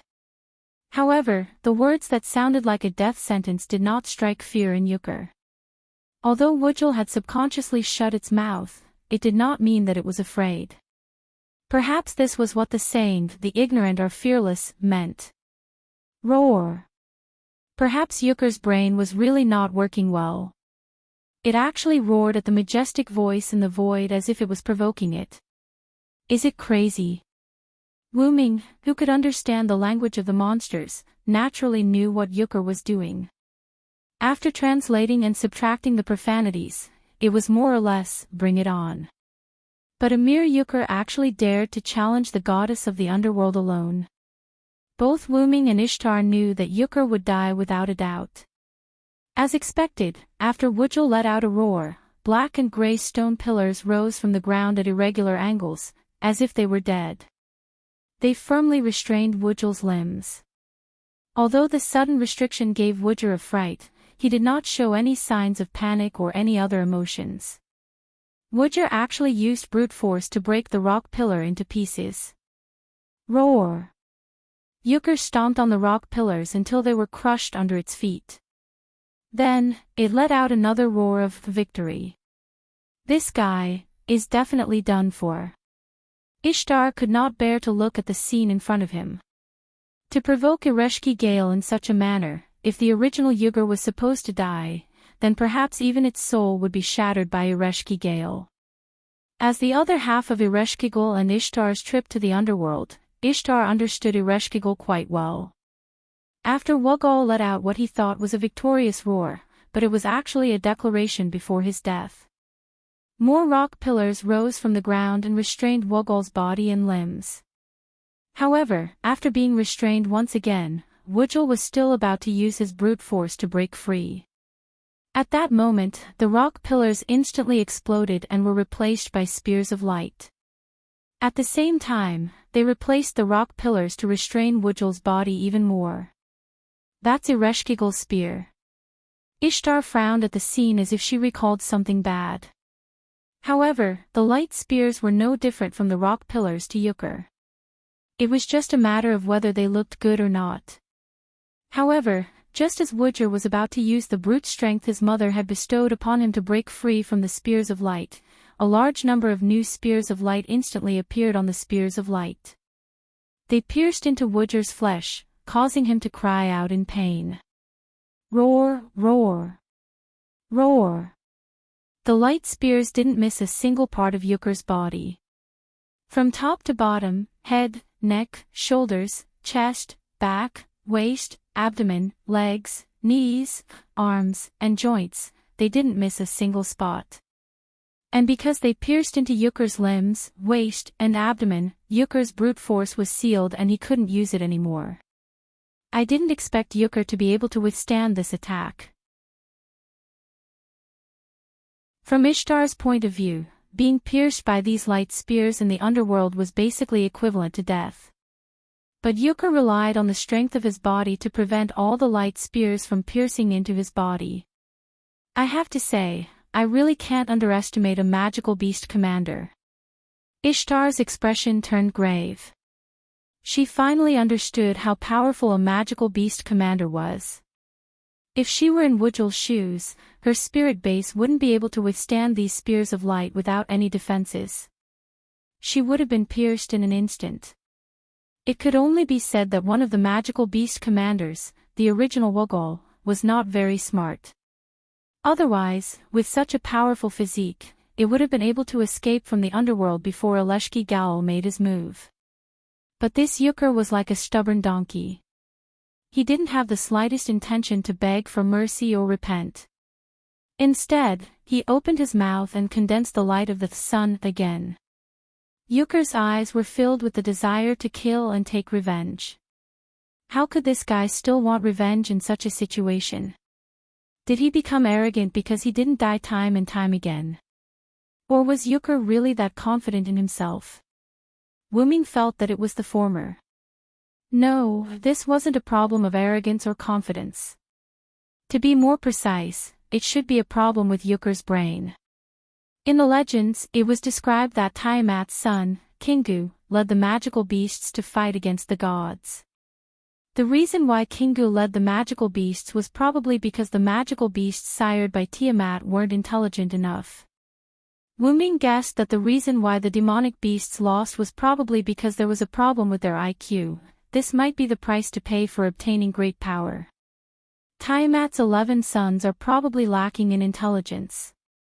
Wuming shook his head regretfully. But then, for some reason, Wuming's nose suddenly itched and he looked like he was about to sneeze. This gave Ishtar a fright. She hurriedly slapped Wuming's mouth. Wuming stared at Ishtar. His eyes conveyed the meaning of, "You've got guts." But Ishtar stared back at Wuming. "Don't drop the ball at this time." Ishtar looked at Wuming with a dissatisfied expression. Just as Wuming was about to have a problem, Wujire also had a problem. In the next second, a Garrula spirit that was several times larger than the other Garrula spirits and about the same size as Yukur appeared above Yukur. This Garrula spirit held a huge, slender spear of light and slowly raised it high. Die! The Garrula spirit, who issued the majestic voice of Ereshki Gaol, was like the Grim Reaper who granted equal death to the people of the world. It raised its spear of light high up in the air and thrust it at Yukur. At this moment, Yukur finally sensed danger. If the spear of light pierced him from above, he would not be able to survive. As for whether he could pierce through its skull, Wujul didn't have the slightest confidence this time, because Wujul recognized that the huge Garrula spirit above its head was actually the goddess of the underworld herself. The spear of light in her hand was a genuine artifact that far surpassed the toughness of a magical beast's body. Roar! A beastly howl came from Yukur's mouth. It seemed that Yukur had sensed that true death was approaching. Puchi!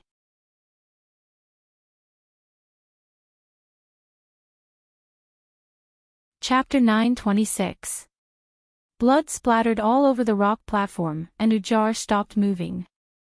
Wuming, who had witnessed such a cruel scene, did not do anything.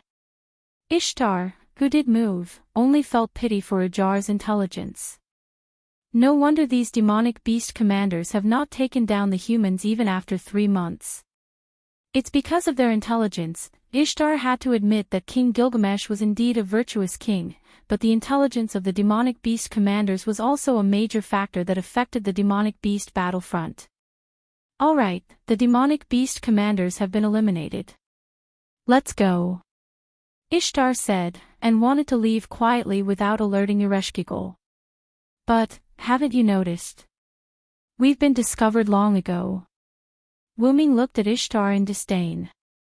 Wuming felt that Ishtar's intelligence was on par with the demonic beast commanders. As expected of an idiotic goddess.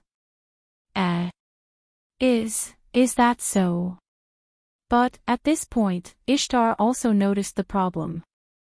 After Ereshkigal's giant garrulous spirit killed Ajar and absorbed his soul into the spear of light in her hand, she stood still and looked at Wuming and Ishtar.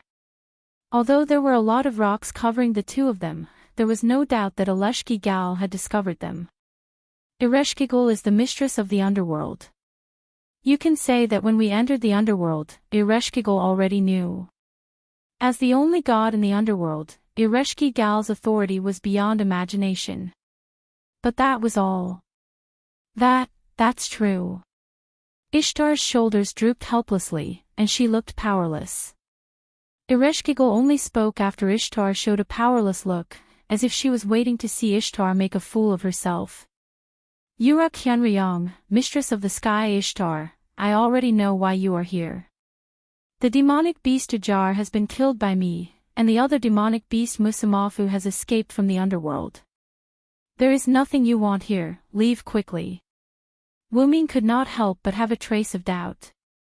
Wuming also guessed that Ereshkigal might not attack him and Ishtar, but Wuming did not expect Ereshkigal to let him and Ishtar leave just like that. Obviously, the other party was a member of the Three Goddesses Alliance. Obviously, the other party was a goddess who was hostile to humans. How could she let them go so easily? Obviously, they were on the side of humans. How could she let them go so easily? Damn it. Just listening to Ereshkigal's arrogant tone made Ishtar quite angry. However, Ishtar's brain was not as bad as Ajar's. At that moment, Ishtar pulled Wuming's arm. You see, Ereshkigal also let us leave, let's go.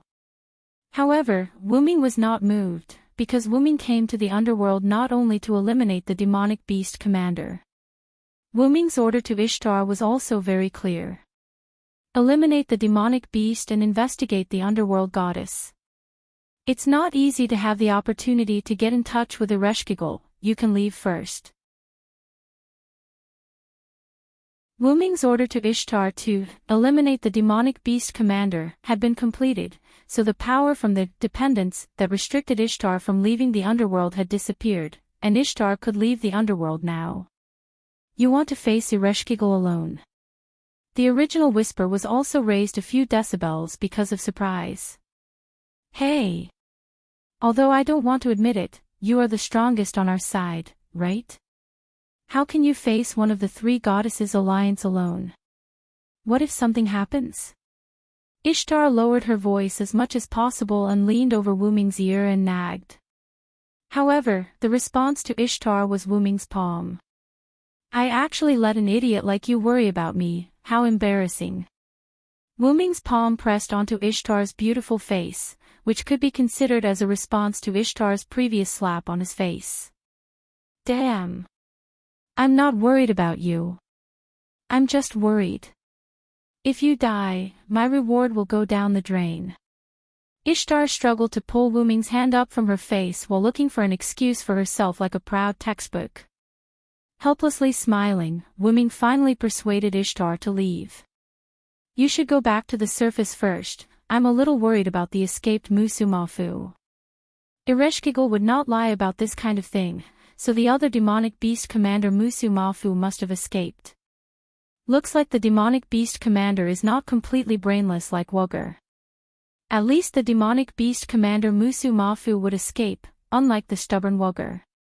In the end, Ishtar also compromised. I know, you be careful.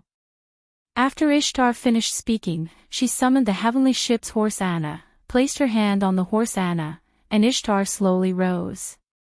No matter what, since Ereshkigal is willing to let us leave, it probably means that she doesn't have any ill intentions towards us. However, when she said this, Ishtar felt awkward, how could Ereshkigal not have any ill intentions towards her? In short, you should be careful with your words, there shouldn't be any danger. You are the god that Enkidu once believed in, even if it's because of Enkidu who treated Ereshkigal with respect, she will still let you go. I know, you should leave quickly, I am your senior in terms of seniority, how can a junior instruct a senior? You, on the other hand, don't be ambushed by another demonic beast commander when you pass through the exit that connects the underworld to the surface. Musumafu must have escaped from the entrance to the underworld, which was the collapsed ground that Ishtar blasted open, it was impossible for it to escape from other places. I know. What a hateful guy, nagging like an old man. So what if you are my senior? Humph. Ishtar turned her head and left angrily. Old man. Wuming subconsciously touched his chin. Although he looked young, and was definitely much younger than Ishtar, he was someone who was on the same level as Ishtar's father, the main god of Sumer, and in short, he would definitely take advantage of Ishtar. What else do you want, Yura Kyenryong? The conversation between Wuming and Ishtar was actually being monitored by Ereshkigal. Although she was still speechless towards Ishtar, Ereshkigal was more concerned about why Wuming was looking for her. Ereshkigal knew that the reason Wuming was looking for her was definitely not as simple as the reason that Wuming used to brush off Ishtar. Ereshkigal, Enkidu's tomb is still there, right?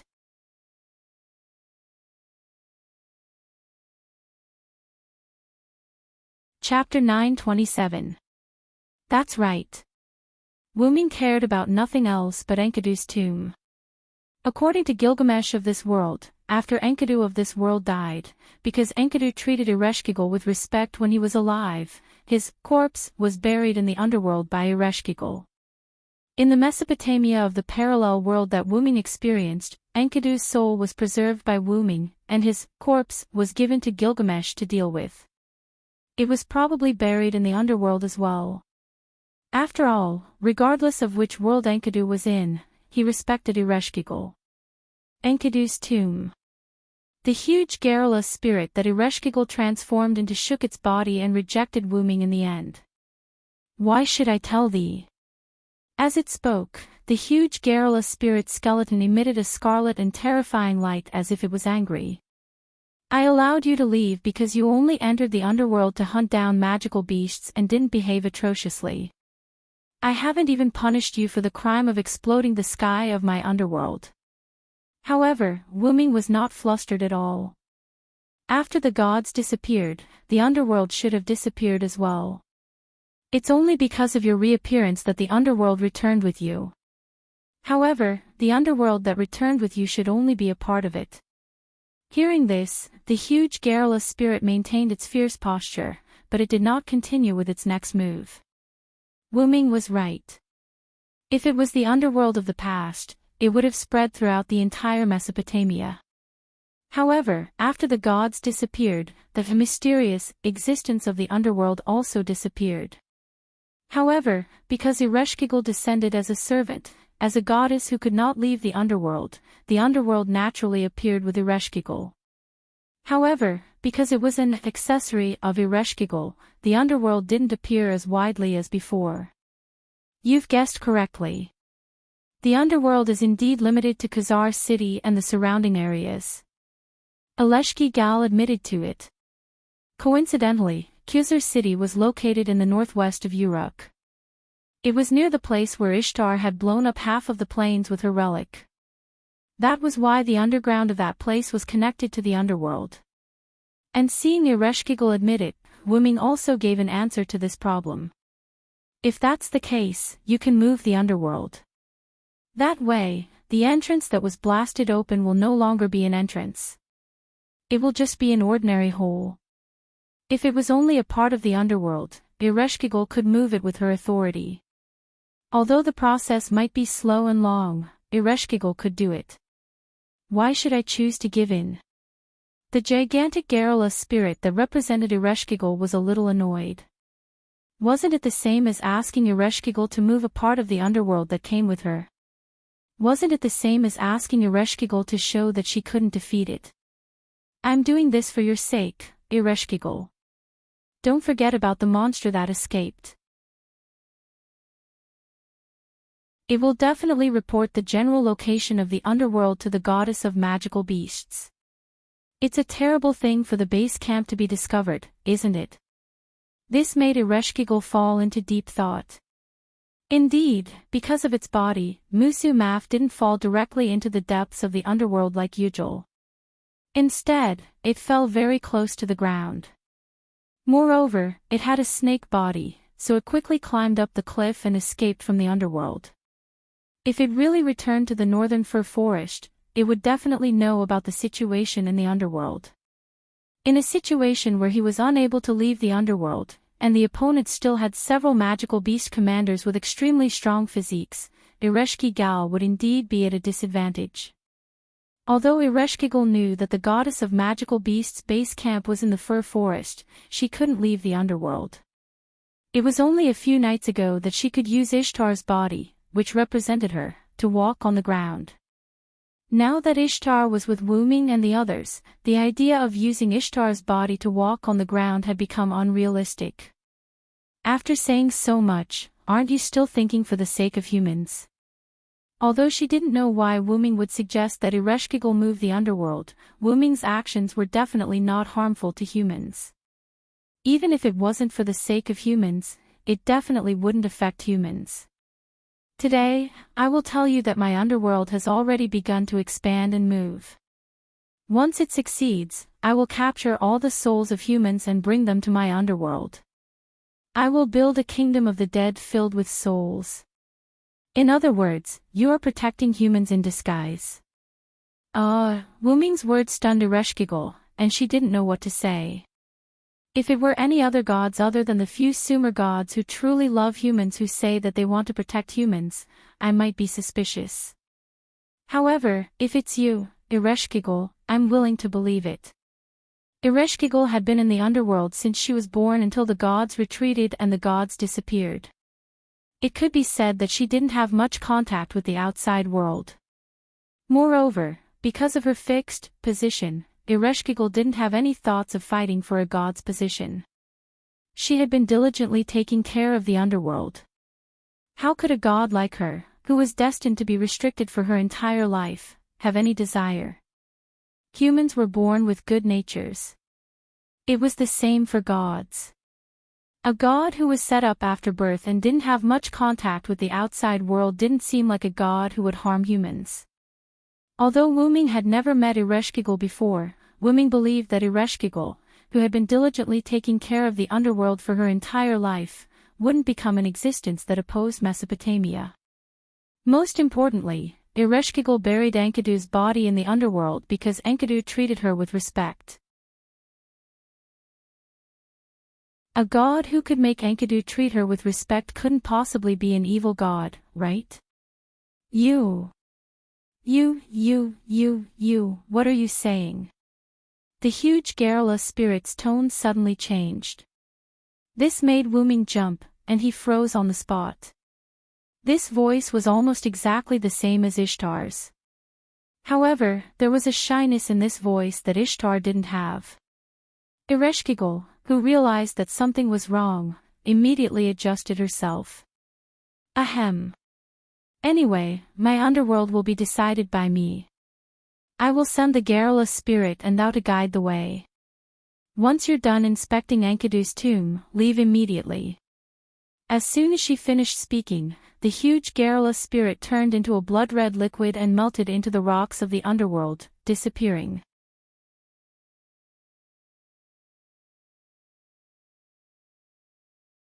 Chapter 9:28. Sure enough, there's more to it.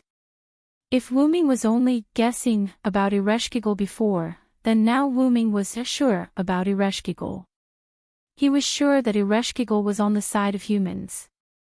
However, Ereshkigal deviated from the right path. In a sense, she was an enemy of humans. However, as long as her thoughts were for humans, there was a way to change her. This can be considered another breakthrough point for the Three Goddesses Alliance after Quizzer. If the goddess of the underworld also defected, 2 pillars of the 3 goddesses' alliance would be on Wu Ming's side. Then, the 3 goddesses' alliance would really exist in name only. In this way, humans could also deal with the goddess of Warcraft with peace of mind. However, Ereshkigal seemed to be quite extreme. It was better not to be too anxious. At that moment, Wu Ming decided to investigate Enkidu's tomb in this world first, and then make a decision about the next action. As early as the huge garrulous spirit transformed by Ereshkigal disappeared, a garrulous spirit the size of an ordinary person emerged from the crack of the rock and walked to Wu Ming. It stopped in place and seemed to be waiting for Wu Ming. "Let's go, take me to Enkidu's tomb." Although Wu Ming felt a little awkward, he felt a little sorry for Enkidu. At that moment, the garrulous spirit turned around silently and floated in a certain direction. "Over there." After looking at his general direction, Wu Ming followed the garrulous spirit. After all, Wu Ming still had to go back the way he came. The garrulous spirit's speed wasn't slow, but Wu Ming was able to keep up, so Wu Ming soon arrived in front of Enkidu's tomb. It was a small stone platform with empty spear cages around it. Chains wrapped around the spear cages and surrounded this place. It should be like this. At this moment, in Wu Ming's eyes, the spear cages around Enkidu's tomb were all crooked, and some were even pulled out. The chains around the spear cages were also violently broken and scattered on the ground. In the center of the stone platform, there was a pit that seemed to have been dug by a beast. Anyone could see that what was originally buried in this pit must be Enkidu's body, or the god's soil. As expected, Enkidu, your body in this world is gone. As if receiving instructions, golden light spots of light appeared on Wu Ming's body, a silver chain appeared and wrapped around Wing's arms and waist. Clank clank, the chains clanged against each other, as if they were responding to Wu Ming. Did the demonic beasts do this? Or did Gidea's minions do this? The traces left behind told Wu Ming that the one who took away Enkidu's corpse wasn't an elegant person. To be able to leave behind such a messy scene, it was either a monster without much rationality or one of Gaia's minions, one of the 72 demons.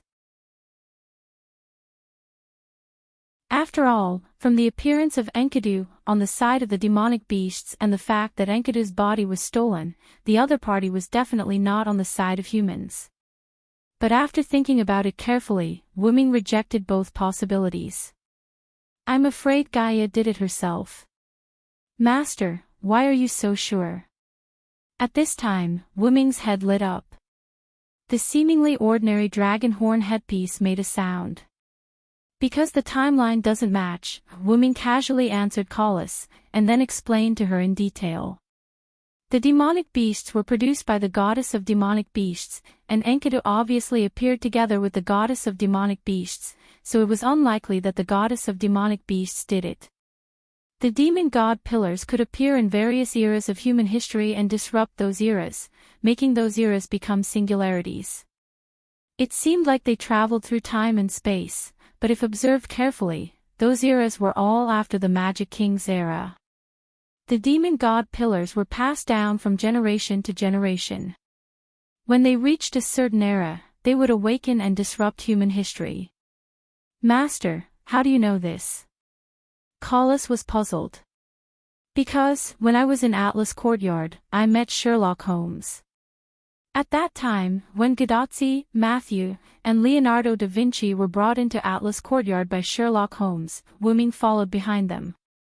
When Gadazzi, Matthew, and Leonardo da Vinci left Atlas Courtyard, Sherlock Holmes, who had already deduced that Wu Ming would come, had a conversation with Wu Ming in Atlas Courtyard.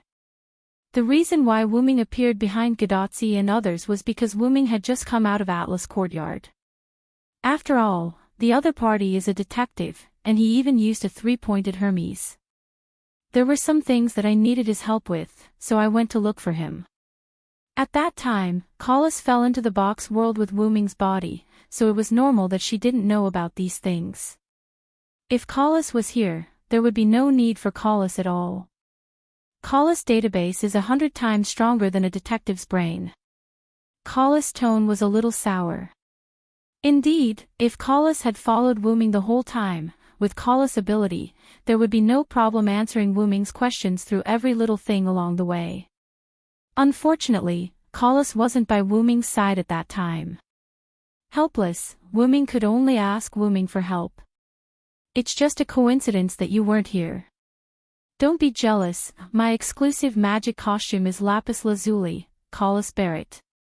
At that moment, Collis didn't speak anymore, as if she was shy. But, a shy magic costume. It could only be said that it was indeed the work of Gemstone Master, and the emotional system was also at the peak of its level. In short, including Winterwood City, the first 7 singularities were all created by a technique called the Demon God Pillar that was hidden in the human genes and passed down to a fixed age. In this year 2655 BC, the Demon God Pillar couldn't have appeared no matter what, so this singularity could only be handled by Gydia personally.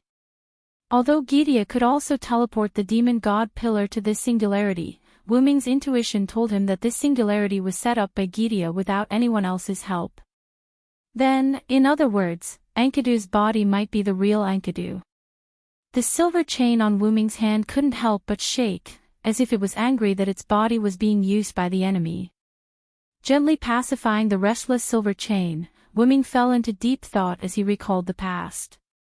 No wonder that Enkidu had a strange reaction when it saw me. Perhaps Enkidu's body affected the unknown soul within. At that moment, Wu Ming revealed a smile. But, since it's the real Enkidu in a certain sense, it's very advantageous for us. Because the only god that Enkidu believed in and served was the Uruk Hyunryong, which was also Wu Ming himself.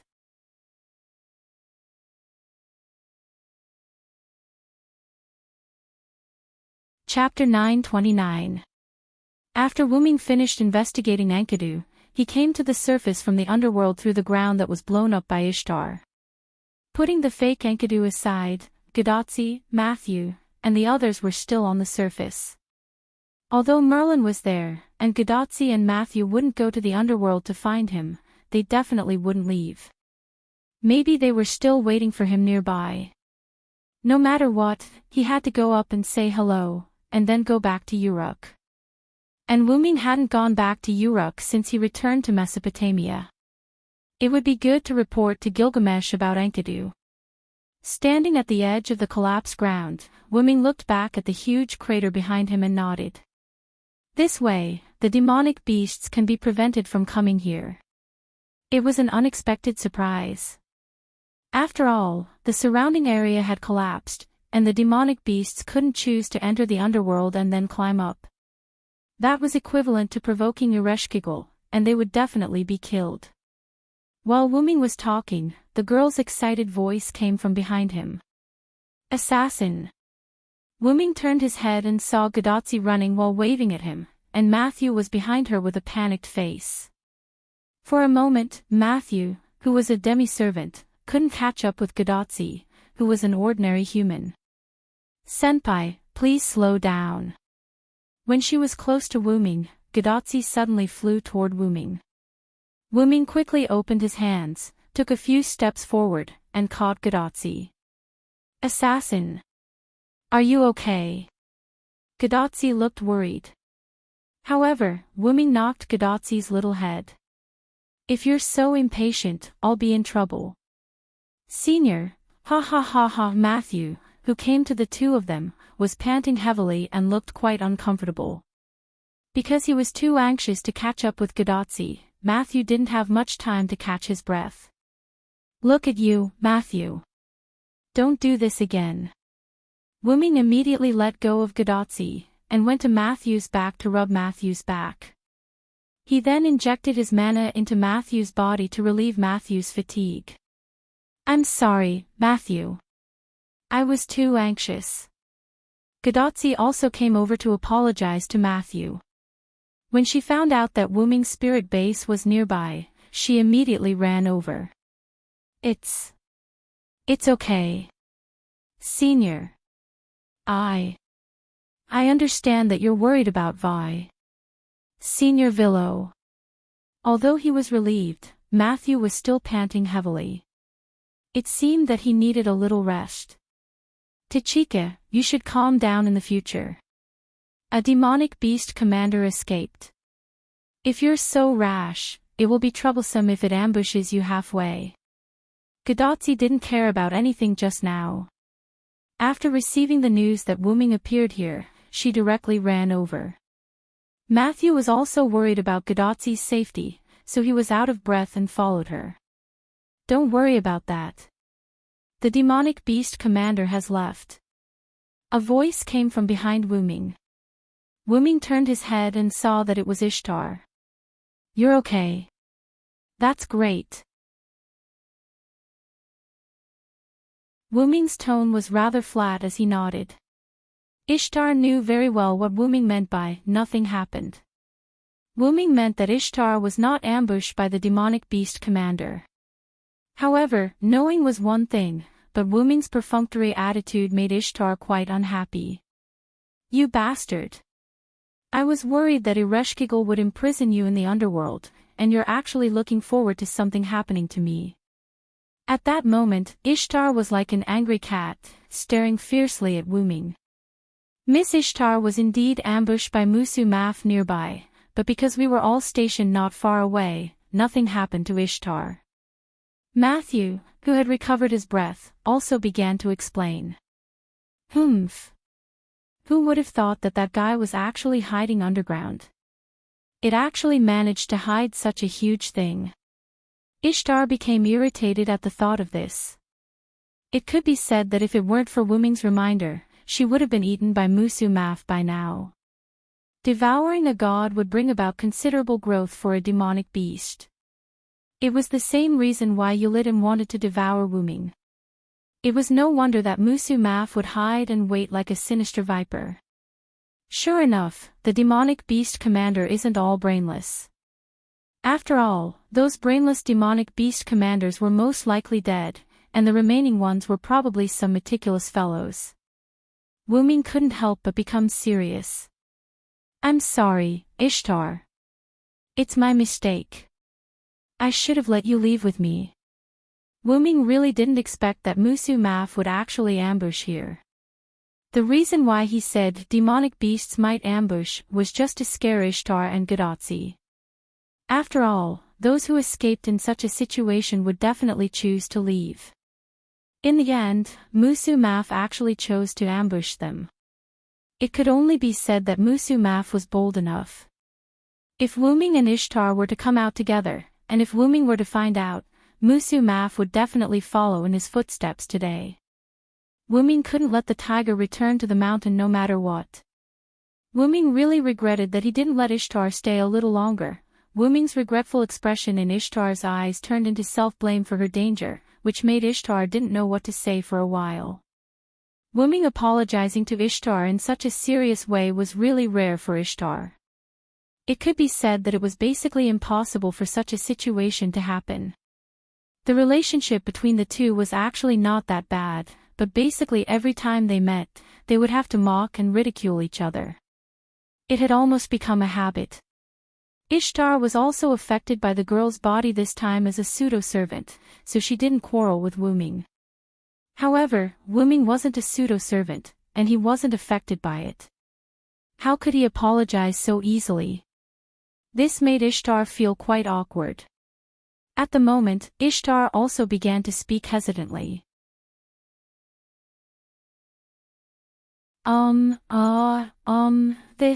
This is not your fault. After all, you also told me, if I could come out with you, I would definitely not let Musumafu escape.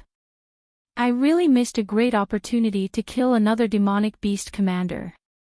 Wu Ming clenched his left fist and hammered his right hand, directly interrupted Ishtar's speech, and his expression became even more regretful. As the saying goes, the more you think about it, the angrier you get, the more you take a step back, the more you think about it. Wu Ming's current state was more or less the same. However, Wu Ming's words made Ishtar, Gadotsi, and Matthew stunned on the spot. The meaning of Wu Ming's words was already very obvious. He wasn't worried about Ishtar, but he regretted missing the opportunity to kill the demonic beast commander, Gadotsi and Matthew couldn't help but swallow their saliva, silently looking at Ishtar, who had lowered her head and exuded a terrifying aura. Sure enough, Ishtar also lived up to everyone's expectations and shouted out what Gadotsi and Matthew thought was right at the moment. "You bastard!"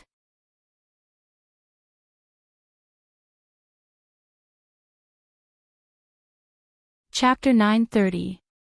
After Wu Ming made a scene with Ishtar, the four of them returned to the nearby encampment. This was a place close to the defensive barrier. Although it had not collapsed yet, many of the barriers were already in a state of collapse and were about to collapse. However, they could still be used temporarily after temporary repairs. Not only that, under the command of Nuwakamaru, the soldiers also set up temporary tent-like residences adjacent to the defensive barrier. Oh, you all returned safely. I knew that nothing would happen. Merlin was the first to come out of the tent to welcome everyone. However, it seemed that you guys were a little noisy just now. I was very self-aware and didn't come out. If Merlin had also joined in, the situation would have become even more serious. It's just that the joke was a little too harsh, and someone couldn't take it. Wu Ming said and glanced at Ishtar. Humph. Ishtar snorted and turned her head to the side after realizing that Wu Ming was looking at her. Gadotsi and Matthew saw this scene and smiled helplessly and awkwardly. In short, the two people who went deep into the underworld have returned safely. Although the commander of the magical beasts, Musu Maf, was released, the other commander of the magical beasts, Wugger, was killed in the underworld for provoking the goddess of the underworld. Mashu began to report and smiled. One of the commanders of the magical beasts was killed and the other escaped, but we have 0 casualties in the end. There's no better result than this. Indeed, putting the number of enemies aside, the number of casualties on their side was the most important thing. The demons did not rush to the fortress. The collapse of the fortress was entirely the result of Ishtar's noble artifact. Therefore, the soldiers did not suffer any casualties. Needless to say, Gadotsi and the others did not suffer any casualties. The task of killing and chasing the demons was completed by Ishtar and Wu Ming. It was just that when Ishtar flew up, he was almost ambushed by Musu Maf.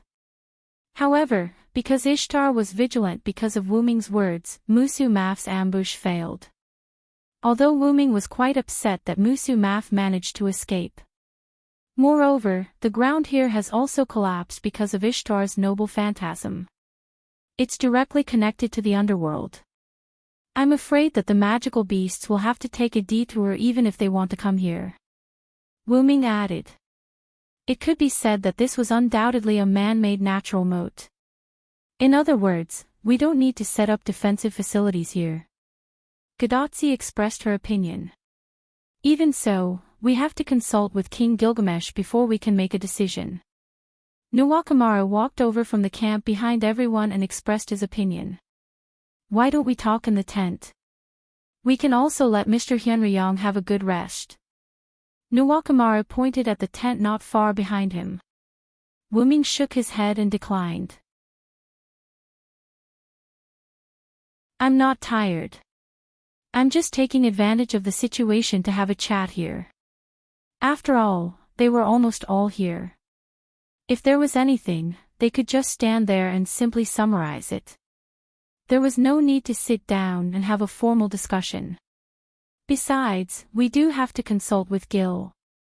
Besides, I have something to report. I'm going to return to Uruk immediately. Gadotsi was stunned when she heard Wu Ming's words. Then what should we do? Gadotsi and the others originally received the first order given to them by King Gilgamesh to go to the jungle in the southwest to help the Quetzalcoatl.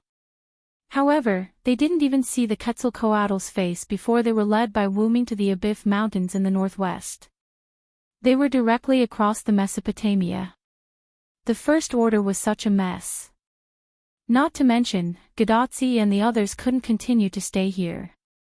Even if they didn't go to Uruk with Wu Ming, they had to return to the jungle in the southwest. The most important thing was that Anna was still there. Senior Villo, why don't you send us back to the jungle? Matthew felt that since Ishtar had been recruited, they should go back and meet up with Anna. I'm not going to leave you here. Come back to Uruk with me. After Wuming finished speaking, he looked at Ishtar. You also come back to Uruk with us to see Gil. Ishtar was dumbfounded. Hey! In Uruk City, in a corner near the Divine Tower, dark purple ripples suddenly appeared. Wuming, Gadotzi, Matthew, Anna, Merlin, and Ishtar, who was very reluctant but didn't dare to say anything, walked out of it. Although Ishtar was very reluctant, Wuming ordered her to come with them, saying that she had to discuss with Gilgamesh about the crusade against the monsters. Although the price was that Ishtar had been verbally attacking Wuming along the way, after arriving at the jungle in the southwest, Wuming and Ishtar were alone for a while. Gadotzi and the others didn't know what happened, but Ishtar became much more obedient after returning to the team. After that, Wuming found Anna, but because he still didn't see the Quetzalcoatl, Wuming left a message and took the 5 of them back to Uruk through the portal. Oh. Once again, we reached our destination in an instant. Gadotzi exclaimed in surprise. No matter when I see it, Senior Villo's ability is always so magical. Matthew seemed to be enjoying himself. BZZT, BZZT, BZZT. Every time you enter this strange space, the connection between you and Chaldea will become abnormal. BZZT, BZZT, BZZT. Roman's voice was heard from Gadotzi's bracelet along with the abnormal signal. Villo's ability is probably different from spatial magic and teleportation magic. It's not something that humans can use, so it's normal that Chaldea can't detect it. Even Merlin was very interested in Wuming's ability. If he didn't know that Wuming would be perfunctory, he would have asked him a long time ago. Anyway, it's better to be able to get to our destination as soon as possible. Anna sighed. She looked quite tired. She couldn't help it. She was only there to help, and after a long journey to the jungle in the southwest, she was left alone. Although she was the one who asked for it, after that, before she could see the Quetzalcoatl, and before she could do anything useful, she was picked up by Wuming and returned to Uruk. Anyone would be unhappy if they were in her shoes. Ma. Anna, don't be sad. Returning to Uruk means that you can eat delicious butter cake for dinner. Merlin, who thought he was showing a kind big brother smile, looked at Anna as if she was a kidnapper. Gadotzi and Matthew couldn't help but protect Anna behind them, watching Merlin with vigilance. You look very suspicious, Merlin. Mr. Merlin, please behave yourself. The two were like parents protecting their child, and they mocked Merlin with disdain. This made Merlin feel quite hurt. You are being disdained, Merlin. Wuming also joined in. Ma. Merlin didn't know what to say. He could only smile and shrug his shoulders. After a few seconds of silence, everyone couldn't help but burst into laughter. It's important to be able to maintain a happy mood in the singularity, but you guys shouldn't always bully Merlin, because I always feel the same way. This was the speech of Roman from Chaldea, who was given a pessimist, a coward, and other negative titles by a large number of servants. Ha! What is this speech of a soft-footed shrimp that does not know how to read the atmosphere, said Ishtar, in a rare moment. After all, after being taught a lesson by Wuming, Ishtar didn't speak again, or rather, she didn't dare to speak again. However, when Ishtar opened her mouth, she was still annoyed. By the way, what's the matter with the tent? There were no tents in Mesopotamia before I left. Wuming suddenly remembered the temporary residences that Nuwakamara commanded the soldiers to build before. Those residences were all tents, which gave people the feeling of a military camp. After all, Mesopotamia was made of clay, and the materials and cloth needed for tents were still scarce. However, if Gilgamesh wanted to, he could definitely invent such a thing. But even if there was, most of the tents would be replaced with sheepskin. However, that would be a little bit extravagant, and it might not make ends meet. That was why there were no tents in Mesopotamia. About that, I heard that it was an invention brought by Zhuge Kongming's military advisor. Matthew heard some rumors about it. Some people said that it was contributed by the king's military advisor. In other words, the main consciousness of Zhuge Kongming is Ermero too. Gadotsi was stunned. If the other party brought an item that didn't exist in this era, then why couldn't they determine the other party's background before? No, it's hard to say. Zhuge Kongming also had tents during the Three Kingdoms period. After all, the army needed to be stationed when marching to war. Wu Ming thought of such a possibility. If you think about it carefully, it really doesn't look like something like a modern tent. Matthew nodded. Moreover, in Matthew's opinion, whether it was Ermero II or Zhuge Kongming who was the main consciousness, both of them could do this. After all, no matter who was the main consciousness, both of them had knowledge about military tents. Both of them could use their professional skills to create military tents, which were convenient places to live in the wild. It was better to teach a man how to fish than to give him a fish. After making a sample, the construction method would be taught to the soldiers, and then all they needed to do was mass-produce the materials. What is the background of that person? Merlin must know, but he didn't tell us. What a disappointment. Gadotsi let out a sad cry and looked at Merlin with complaining eyes. After all, if Merlin told the truth, they wouldn't be so concerned. Ha ha ha. Don't worry, it's best to find out for yourself. And we'll be able to see the other party soon, so there's no need to rush. Merlin was still thick-skinned. Sure enough, Merlin is terrible. As expected of Anna, her words were still so sharp. As if ignoring Roman, the few of them chatted as they slowly walked towards the divine pagoda. Only Roman, who was in Chaldea, looked like he couldn't be revived. So I've been ignored. After that, Leonardo da Vinci, who was drinking coffee, smiled helplessly. You have to pull yourself together, Romani. You have to eat your own fruit. Although Leonardo da Vinci's eyes were overflowing with joy. Yes, while Roman was being comforted by Leonardo da Vinci, because the location of the portal was very close to the Tower of God, Wu Ming and the others had already stepped into the Tower of God. The soldiers they met along the way all showed surprise and respect to Wu Ming and Ishtar, but after seeing that the two brought people from the Chaldean embassy, they were worried that their greetings would delay the other party's important matters, so the soldiers didn't say anything to Wu Ming and Ishtar. However, they also bowed respectfully to Wu Ming and Ishtar before they obediently left. Sure enough, assassin as a Hyunryong is very popular in the Uruk. After another soldier silently left, Gadotsi suddenly spoke. After all, I'm a Uruk Hyunryong, and I'm completely different from Ishtar when I'm a god. I've always taken care of the humans. Seems like, that's true. Matthew recalled the situation just now. The soldiers were indeed very respectful to Wu Ming and Ishtar, but the way they looked at the two of them was different. They were respectful and grateful to Wu Ming from the bottom of their hearts, but when the soldiers looked at Ishtar, it was as if they were looking at a high and mighty god who could not be offended. Although both were respectful, they were actually not the same. Ahem. But, I can see that the Uruk soldiers also respect you, Miss Ishtar, Matthew immediately added after being pushed by Gadotsi. However, this could not cover up the fact that even Ishtar had to admit. However, this fact made Ishtar even angrier. So what if it's different?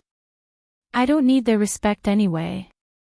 The humans only need to offer me gems and gold, humph. Ishtar said as she sped up and walked toward the room at the top where Gilgamesh was dealing with matters. This made everyone feel ashamed. Don't worry about her. She'll be fine after a while. Let's go. The place where Gil is dealing with matters is right in front of us. According to the current situation of this world, he should be staying there forever. When they arrived at the door at the top of the divine tower, the soldiers guarding the door were shocked when they saw Wu Ming and Ishtar. They immediately knelt down respectfully. Lord Hyunryong. Lord Ishtar. Welcome back to the Uruk. Wu Ming had indeed left because of the battle with Gorgon, and Ishtar had left the Uruk because she was always running around. She was often not in the Uruk. In short, the two of them were indeed welcome back. Is the king inside? Wu Ming asked the two soldiers who stood up. Yes, Lord Hyunryong. King Gilgamesh is dealing with matters. Lord Siduri and Lord Baiching are also inside. However, this was just a routine inquiry. After all, the door was so big that Wu Ming had already seen the situation inside. Gilgamesh sat on the throne, constantly picking up and putting down the slate and quickly dealing with matters. Siduri stood beside Gilgamesh to help record things. As for Musasobo Benkei, he stood under the throne with his eyes closed, waiting quietly. Let's go. Wu Ming said as he took the lead and walked into the room at the top of the divine tower where Gilgamesh dealt with government affairs.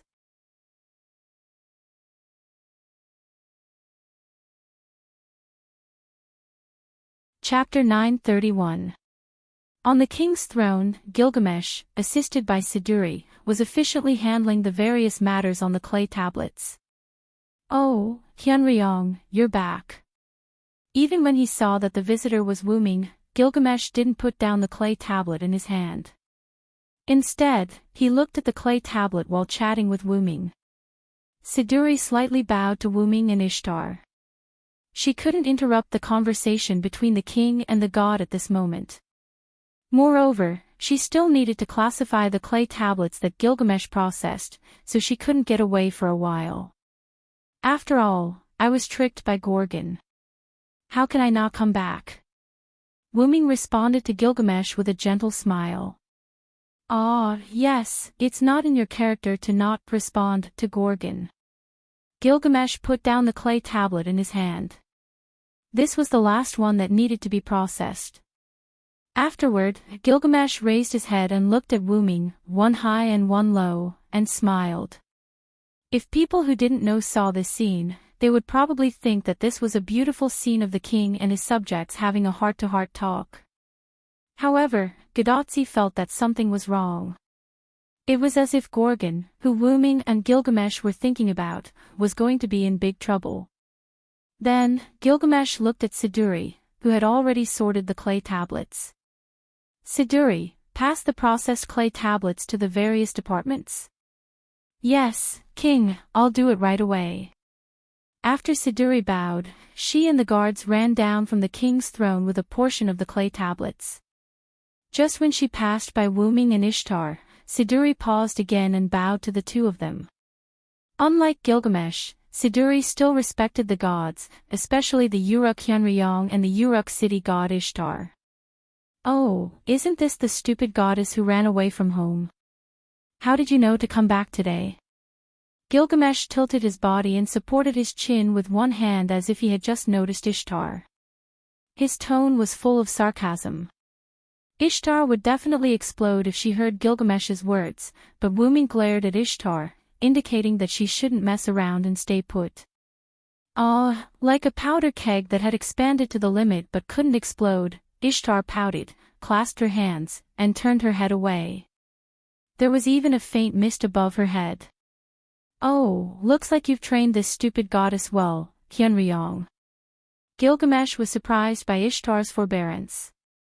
Although he didn't show it on his face, Gilgamesh was actually very surprised.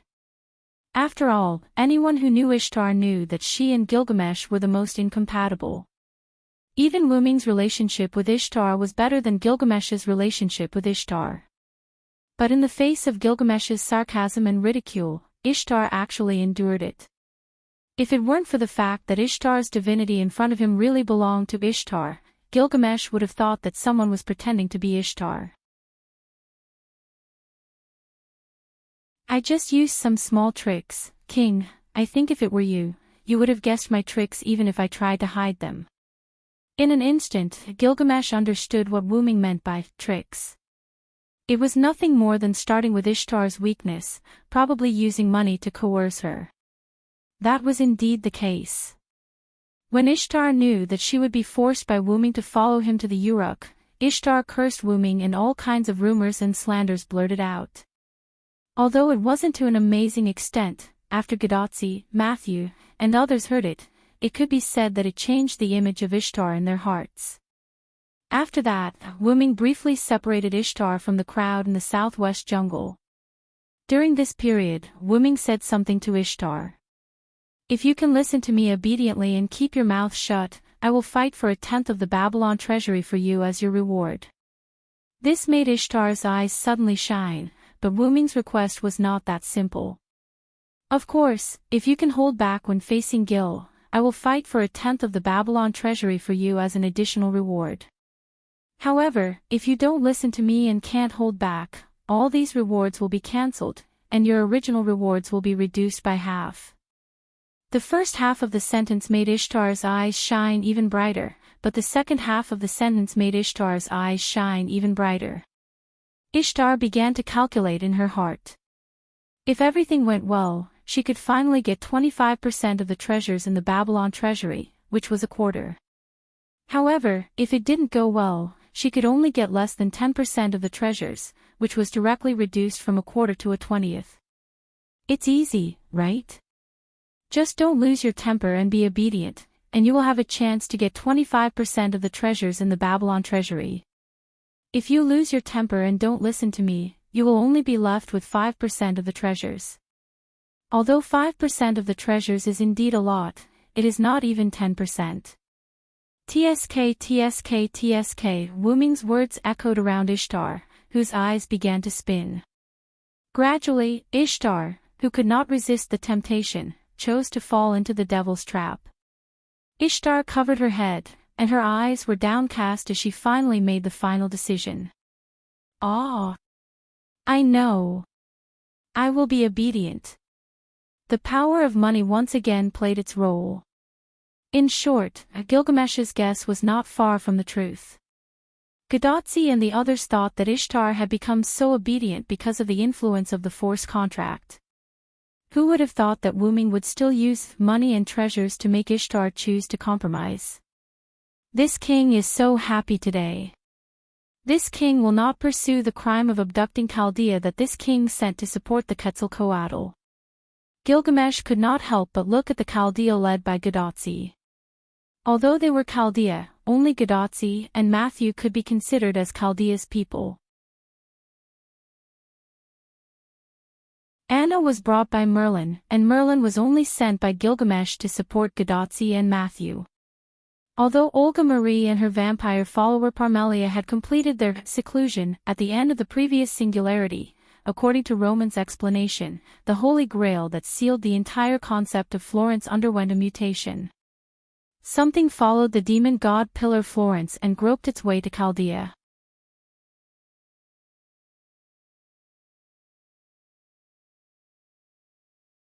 Chapter 932. Although Chaldea was located in the Antarctic continent, other than Chaldea, all other places were burned by Gidea. Therefore, Chaldea, which survived under the influence of the magnetic field, could be said to be an alternative singularity. When everyone in the world is crazy, and only one person is sober, the one who is sober is the crazy one. That was more or less the case. When the whole world was burned by Gidea, Chaldea, which was lucky enough to survive, became an existence similar to a singularity. To put it simply, Chaldea could no longer be regarded as an institution that still existed in the Antarctic continent. Chaldea should be treated as an existence similar to other singularities. Therefore, if someone wanted to invade Chaldea, they must first find Chaldea. However, this was full of difficulties. The reason why Chaldea was able to discover singularities was because Chaldea had 3 important things. Earth Environment Model, Chaldea Yasnir Future Observation Lens, Sheba Psychic Calculation Device, Trismegistes. With the cooperation of the 3, singularities could be discovered, and through Chaldea's psychic transfer technology, human masters could be sent to various eras. If one wanted to discover the location of Chaldea, they probably didn't need to go through so much trouble. However, Chaldea wasn't easy to discover either. However, probably because Chaldea took in Floros, who was sealed in the Golden Holy Grail by Wooming, some unknown existence used this as a medium to discover Chaldea. Currently, it was on its way to Chaldea. The existence in a certain location was probably Gydia. Wooming thought so. However, Wooming thought that this was impossible. Floros was sealed by his own power, coupled with the influence of Chaldea's magnetic field. It was impossible for Gydia to discover him. Unless Gaia had become even more powerful, she would be able to find the current location of Floros through her previous relationship with him. Fortunately, because Chaldea's equipment was quite advanced, they discovered it in time. After that, Olga Marie used her half-mature third method to cooperate with her vampire follower, Parmelia, to add an additional layer of seal to the Holy Grail that sealed Floros, preventing the unknown existence from advancing. However, the price was that Olga Marie and Parmelia couldn't leave the Golden Holy Grail that sealed Floros for the time being. Therefore, Roman was still the commander, and Parmelia couldn't go to the Singularity in Mesopotamia with Gadotsi and Matthew. However, if Olga Marie was the commander in Chaldea, there was a high chance that she would quarrel with Gilgamesh. After all, with Olga Marie's temper, how could she tolerate Gilgamesh making Gadotsi and Matthew spend so much time doing odd jobs? Fortunately, Roman was the temporary commander. After all, Roman's personality was more gentle. For example, at this moment, Roman, who was monitoring in Chaldea, was in a mess because of Gilgamesh's speech. What should we do? Leonardo da Vinci. I guess that King Gilgamesh would be angry. On the contrary, Leonardo da Vinci was quite calm. Isn't the Villo still with Tchikia and the others? Don't worry, Wooming wouldn't let Gadotsi and Matthew be punished, but in fact, Gilgamesh had no intention of punishing the two at all. However, he still had to say what needed to be said. Wooming walked in front of Gadotsi and Matthew and looked at Gilgamesh defensively. I was the one who made them change their plan, and they also had a part to play in getting Ishtar to join us. Yes, this can be considered as making up for their mistakes. Merlin also stood beside Gadotsi and the others and said something good. Hey, although Ishtar is a stupid goddess, she is still somewhat useful. However, it is true that she has violated this king's will, and Hyunryong was the one who instigated her to do so. Logically speaking, she should be guilty of the same crime. Hearing this, Ishtar, whose back was facing Gilgamesh, tried her best to hold back her anger. In the end, she couldn't stand it anymore and said, I'm going out for a walk, Uruk. Don't worry about me. Then she flew away. You stupid goddess. Gilgamesh's anger was completely understandable. That's right, Ishtar summoned the horse Anna to break through the ceiling again. This king will remember it on your head, Hyunryong. Gilgamesh stared at Wooming with annoyance. However, this king will not delay the proper business. That will be your punishment. In fact, Gilgamesh often used his clairvoyance to see things when he took a short break. Coincidentally, Gilgamesh inadvertently saw the matter between Wooming and Gadotsi and the others. Therefore, Gilgamesh knew very well that Gadotsi and Matthew did not actually see the contents of the slate that he asked the small pterosaur to send to the south. In fact, Gilgamesh only wanted to train Gadotsi and Matthew. After all, the two of them were really immature and needed more training. Gilgamesh once heard from Merlin that Gadotsi and Matthew had received a lot of help from Wooming along the way. The two of them missed a lot of opportunities to train. Although this did make the path they took less difficult, Gilgamesh would make up for the lack of training along the way in his Uruk for Gadotsi and Matthew. It is true that you did not follow this king's orders. Now, listen to this king of Chaldea. Gilgamesh's voice suddenly became louder, which made Gadotsi and Matthew straighten their backs. It seemed that they were going to be punished. Yes. Gadotsi and Matthew responded in unison. You have indeed made a certain contribution in welcoming back the Uruk god, but you did not have the slightest effect on stopping the demonic beasts that crossed over the northwest mountains. Therefore, your merits cannot offset your faults. Siduri will arrange a new task for you later. Now, go back to your Chaldean embassy and rest. Gadotzi and Matthew, who originally thought that they would be severely punished by Gilgamesh, were stunned. The punishment given by Gilgamesh was probably quite mild. Is there a problem? Seeing the two stunned, Gilgamesh looked down at them with his scarlet eyes. This cold and harsh gaze made Gadotzi and Matthew come back to their senses. Yes. No problem. Gilgamesh nodded with satisfaction, then looked at Merlin and Anna. Merlin, this king does not want to comment on your dereliction of duty. You will be punished the same as Chaldea. As for Anna, that's it. You may leave.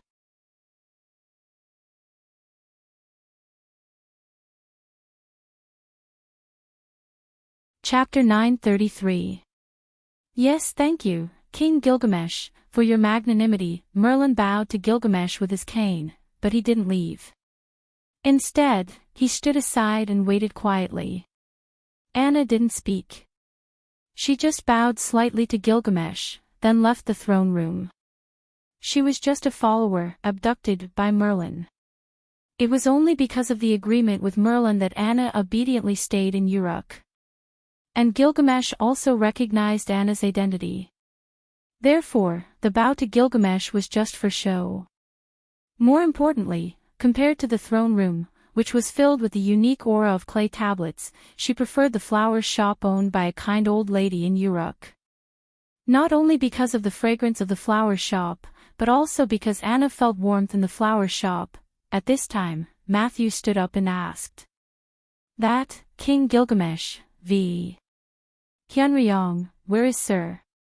Is he not with us? It seemed that Matthew was still a little unaccustomed to Wu Ming's name in this singularity.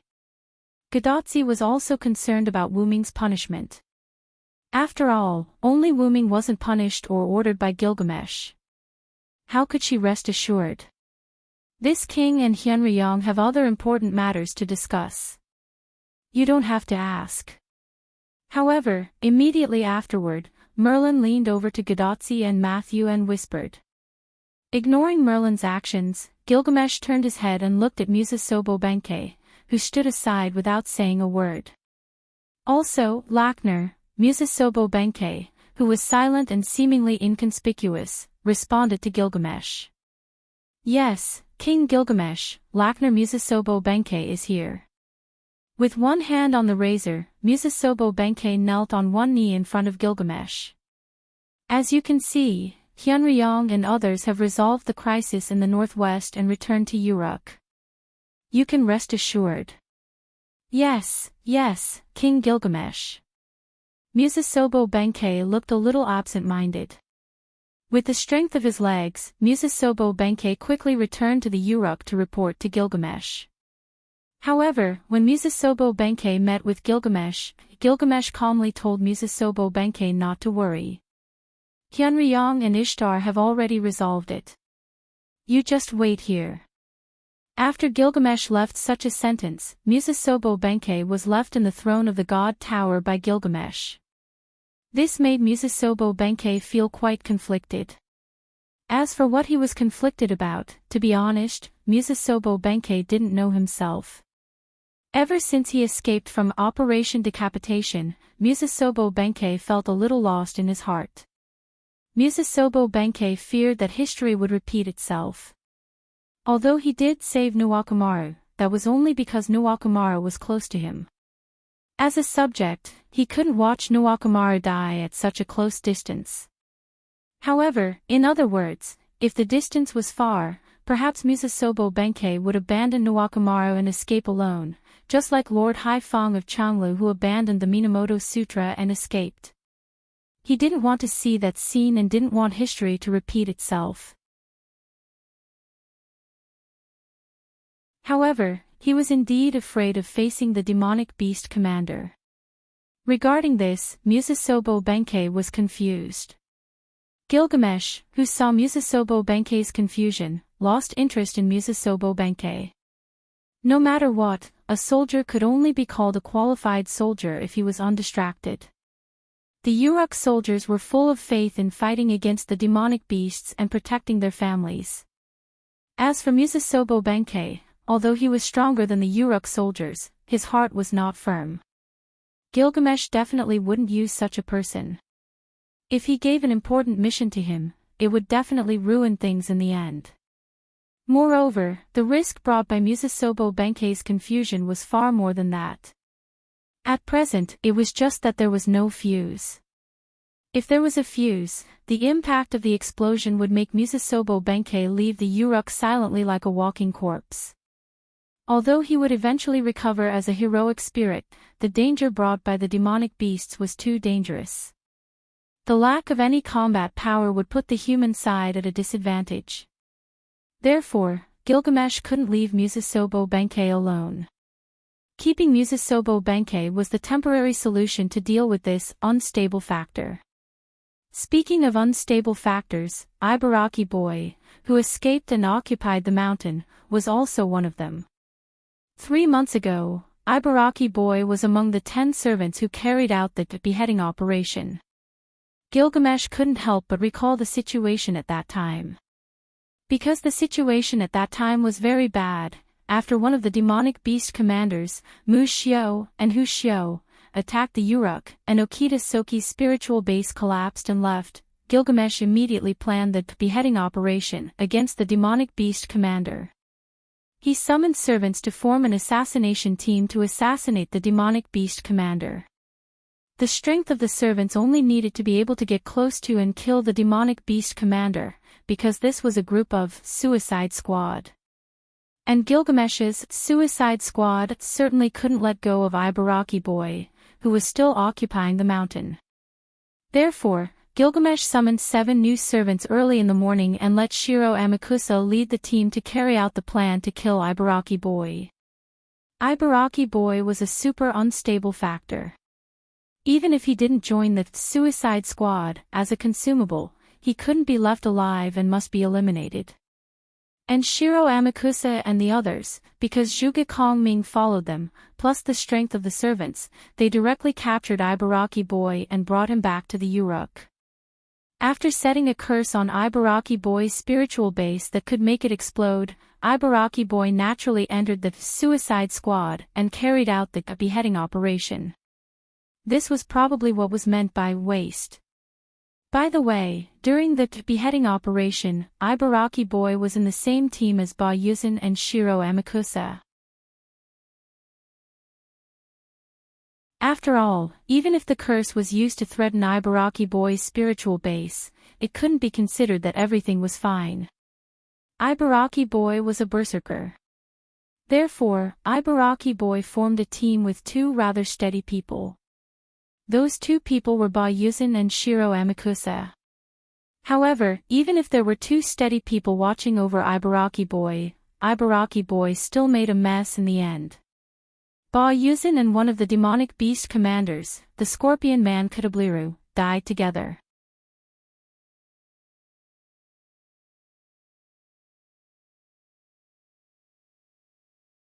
Chapter 934. Because of Ibaraki Dojo's mischief, the Scorpion Man Katabliru used his stinger to hit Ba Yuchen, causing Ba Yuchen to be seriously injured. Ba Yuchen knew that his spirit core had been destroyed, so he decided to take Katabliru down with him. As for Ibaraki Dojo, Shiro Amakusa definitely wouldn't let him go. Although the servants who carried out the decapitation operation didn't think of returning to Uruk alive, killing a few more demonic beast commanders was good. In the end, because of Ibaraki Dojo's influence, Ba Yuchen had no choice but to take Ibaraki Dojo down with him. If it wasn't for the insurance method engraved on Ibaraki Dojo's spirit core exploding to cover for Shiro Amakusa, allowing Shiro Amakusa to take the opportunity to escape from the demonic beast horde, he probably wouldn't have been able to escape. Again, they were a Suicide Squad. After agreeing to Gilgamesh's plan, the servants who carried out the decapitation operation had already disregarded life and death. The reason why Shiro Amakusa cherished his life so much was because he had to do his best to kill as many demonic beast commanders as possible. Everything was for the sake of humanity. It turned out that the servants were worthy of being called heroes in human history.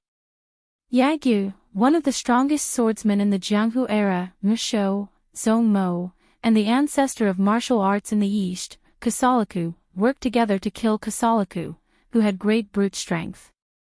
However, the two of them were also seriously injured. Extreme strength could overwhelm all techniques, and that was what Kusalaku did. Although the two spirit cores were intact, their spirit cores were completely destroyed. They were completely defeated by the remaining demonic beasts.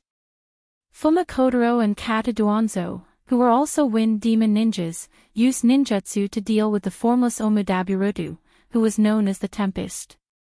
However, with the help of Shiro Amakusa, the three of them managed to kill Omudaburutu by taking him down with them.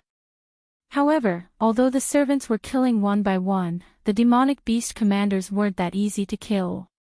Even with Zhuge Kongming's plan, which scattered the demonic beast commanders one by one, and catching them off guard, the servants still managed to kill the demonic beast commanders by taking them down with them.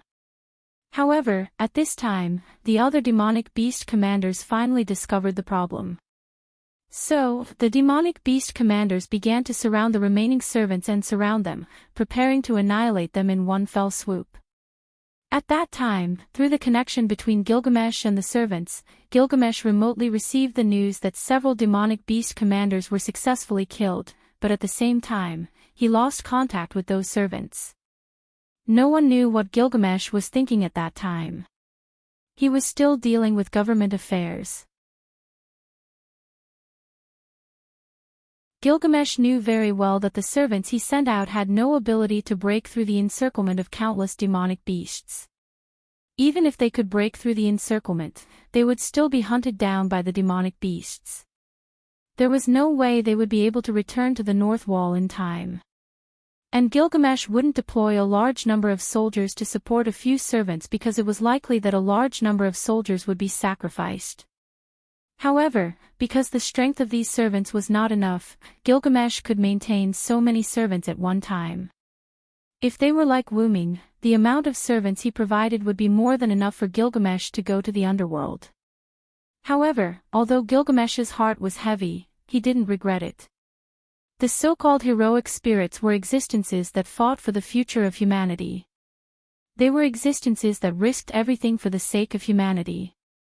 The so-called Suicide Squad proved this point. It was precisely because they understood that they would not be able to return that the servants agreed to form a Suicide Squad.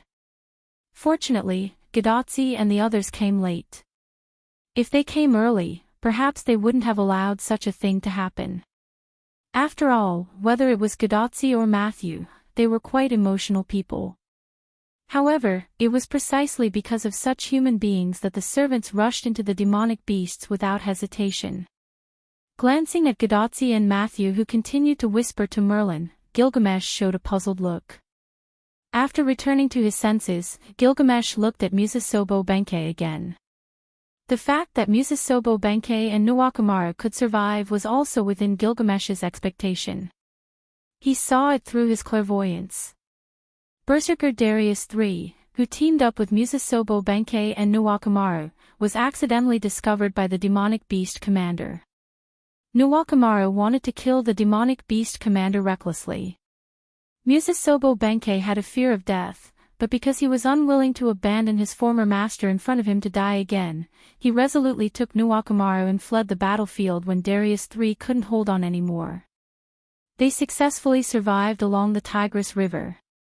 However, Nuwakamara, who survived, regained her fighting spirit. In order to make up for her failure, she continued to work hard under Gilgamesh to complete the tasks given to her by Gilgamesh. Since then, Musasobo Benkei had changed. To put it nicely, he had lost the motivation to continue fighting. To put it bluntly, he had become a soulless zombie. At this moment, Musasobo Benkei's expression was like this. Seeing this scene, Gilgamesh couldn't help but frown. But this doesn't mean that this king doesn't need to set up a stronghold in the northwest. Set off immediately and return to the temporary stronghold in the northwest. Rendezvous with Ryder and wait for this king's subsequent orders. Sure enough, Gilgamesh couldn't stand such an expression. It was too disgusting. A hero who left his name in human history should look like a hero. Yes, King Gilgamesh, Musasobo Benkei replied, then left the tower without stopping. Then, Gilgamesh looked at Merlin, Gadotzi, and Matthew, who were still muttering non-stop. What are you muttering about? Return to the Chaldean embassy and rest as soon as possible. Yes then, King, I'll take my leave first. But Tachika and Matthew seem to have something to discuss with you and Lord Hyenryong. I won't disturb you. Merlin finished speaking and left by himself. Is that so? Gilgamesh looked at Gadotzi and Matthew. Then, what else do you want? That. Gadotzi smiled awkwardly. What was there to discuss? Merlin clearly said that he could see Zhuge Kongming if he stayed, but in the end, he sold her and Matthew out. Why don't we let Tachika follow? After all, she is Chaldea's ambassador to Uruk. Wuming suggested half-jokingly. Some things could indeed involve Chaldea's people. Forget it. This king is in a good mood today. This king and Hyenryong are going somewhere. If you don't want to return to the Chaldean embassy to rest, you can choose to follow. Gadotzi and Matthew's eyes lit up. If Merlin was right, they should be able to see Zhuge Kongming next. Yes, King Gilgamesh. It would be our pleasure.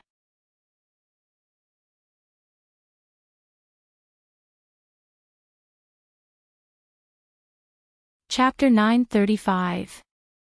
After Gilgamesh finished speaking, he walked down from the throne and walked straight to the door. Hurry up and catch up. This king won't be responsible if you fall behind. Let's go. Wuming patted Gadotzi and Matthew's shoulders and smiled.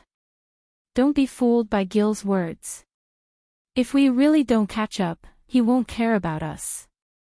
Even if it was Wuming, the result would be the same. Gilgamesh was a man of his words. Isn't that bad? Matthew had a new understanding of King Gilgamesh's willfulness. But Gil will definitely slow down and pretend to wait for us. He has changed from the arrogant hero king to the existent sitting on the throne of the king of men. Gilgamesh is now a veritable sage king. Wuming praised Gilgamesh in a disguised way.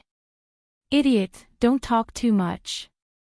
Hurry up and catch up. This king won't slow down.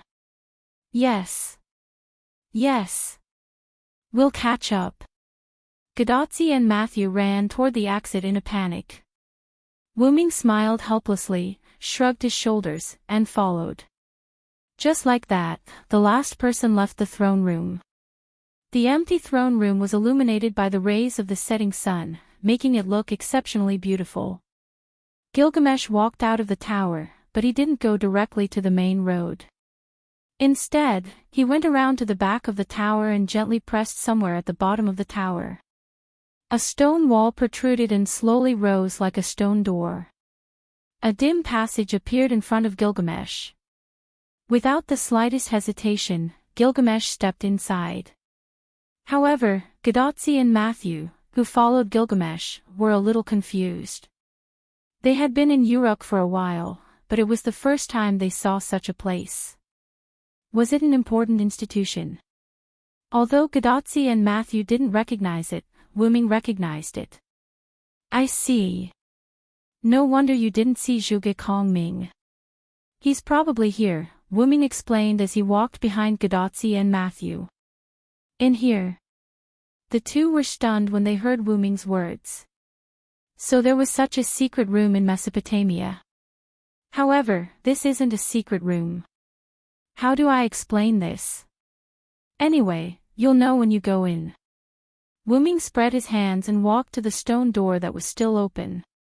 By the way, this is the passage to the place where I used to live, Wuming said as he pointed to the passage behind the stone door. The passage to the place where you used to live. The two were a little confused. I'll explain as we walk. The stone door will automatically close if we delay for too long, Wuming said as he walked into the passage. Oh. It's semi-automatic. Gadotsi sighed. At that moment, the stone door made a sound of friction and swayed as it fell. It looked like it was about to close. Say. Senior. The stone door seems to be closing. Matthew was shocked. If this continued, they would probably be locked outside. Senior, I'm sorry. Matthew exclaimed as he grabbed Gadotsi's arm and ran toward the stone door. Well, Matthew, slow down. Matthew changed from holding Gadotsi with one hand to holding Gadotsi in his arms. He walked briskly to the half-closed stone door. With inertia, Matthew held Gadotsi and slid into the half-closed stone door. Then, the stone door happened to close completely. Great, Senior, we're in. Matthew first took a deep breath, then looked at Gadotsi in his arms. However, Gadotsi's state at the moment was very similar to the feeling of being squeezed by Matthew's chest. She looked a little dizzy. Say. Senior. Are you okay? Matthew grabbed Gadotsi's shoulder and shook desperately. Gadotsi immediately pressed Matthew's hand. I'm fine, Matthew, just a little dizzy. If Matthew continued to shake, it would not be as simple as dizziness. At this time, the passage that was dim because of the closed stone door suddenly lit up. Sorry, actually I closed the stone door and startled you. After all, it was a passage leading to his former residence. The method of opening and closing was naturally in the hands of Wuming. The dragon horn on Wuming's head emitted a white light that was not dazzling, which was just enough to illuminate the surroundings. Gadotsi and Matthew both looked at Wuming silently, or rather, they stared at him and made an ambiguous sound. Wuming realized that his joke might have gone too far, and his face became serious. Ahem. I'm just urging you to hurry up. Okay, let's go, Gil is in front, we can't delay for too long. As Wuming said, he turned around with a face full of shame and began to walk down the passage. Gadotsi and Matthew were not that angry, so they followed Wuming closely. In order to divert their attention, Wuming began to talk about the origin of this passage. When I first came to the Uruk was still ruled by King Lugarbanda. As the god who protected the Uruk, I hid in a cave. I basically walked around with the dolls I made, or observed the entire Uruk through the statues in my temple. This passage leads to the cave where I hid. Villo, senpai, why did you hide? Matthew was quite puzzled. The gods' generation was an era where humans and gods coexisted. It was reasonable to say that there was no need to hide. Also, even if you wanted to hide, why did you choose to hide in a cave? You were the god of Sumer at that time, right? This sentence was transmitted from Gadotsi's wristband, which was Roman speech in Chaldea. The reason I needed to hide was very simple. It was because I was injured at that time. As for why I hid in a cave, it was simply because I had no place to go. Although the first half of Wuming's sentence aroused everyone's curiosity, they could still understand it. However, the second half of the sentence attracted everyone's attention and puzzlement. No place to go. Gadotsi and Matthew did not understand what he meant. However, Roman, who was sitting in Chaldea's control room, seemed to have guessed something. He looked at Leonardo da Vinci beside him in disbelief, as if asking for confirmation. The genius Leonardo da Vinci naturally understood Roman's meaning and nodded, indicating that Roman should continue. The reason why there was no place to go, could it be that you are a foreign god? You're tuning into the LoveLore Library YouTube channel. We're so grateful for your support, and don't forget to subscribe to join us on this incredible journey through captivating stories. Your generosity through donations truly makes a world of difference, as it's the primary source of revenue that allows me to expand and enhance this channel for you. Thank you from the bottom of my heart for being a part of this adventure.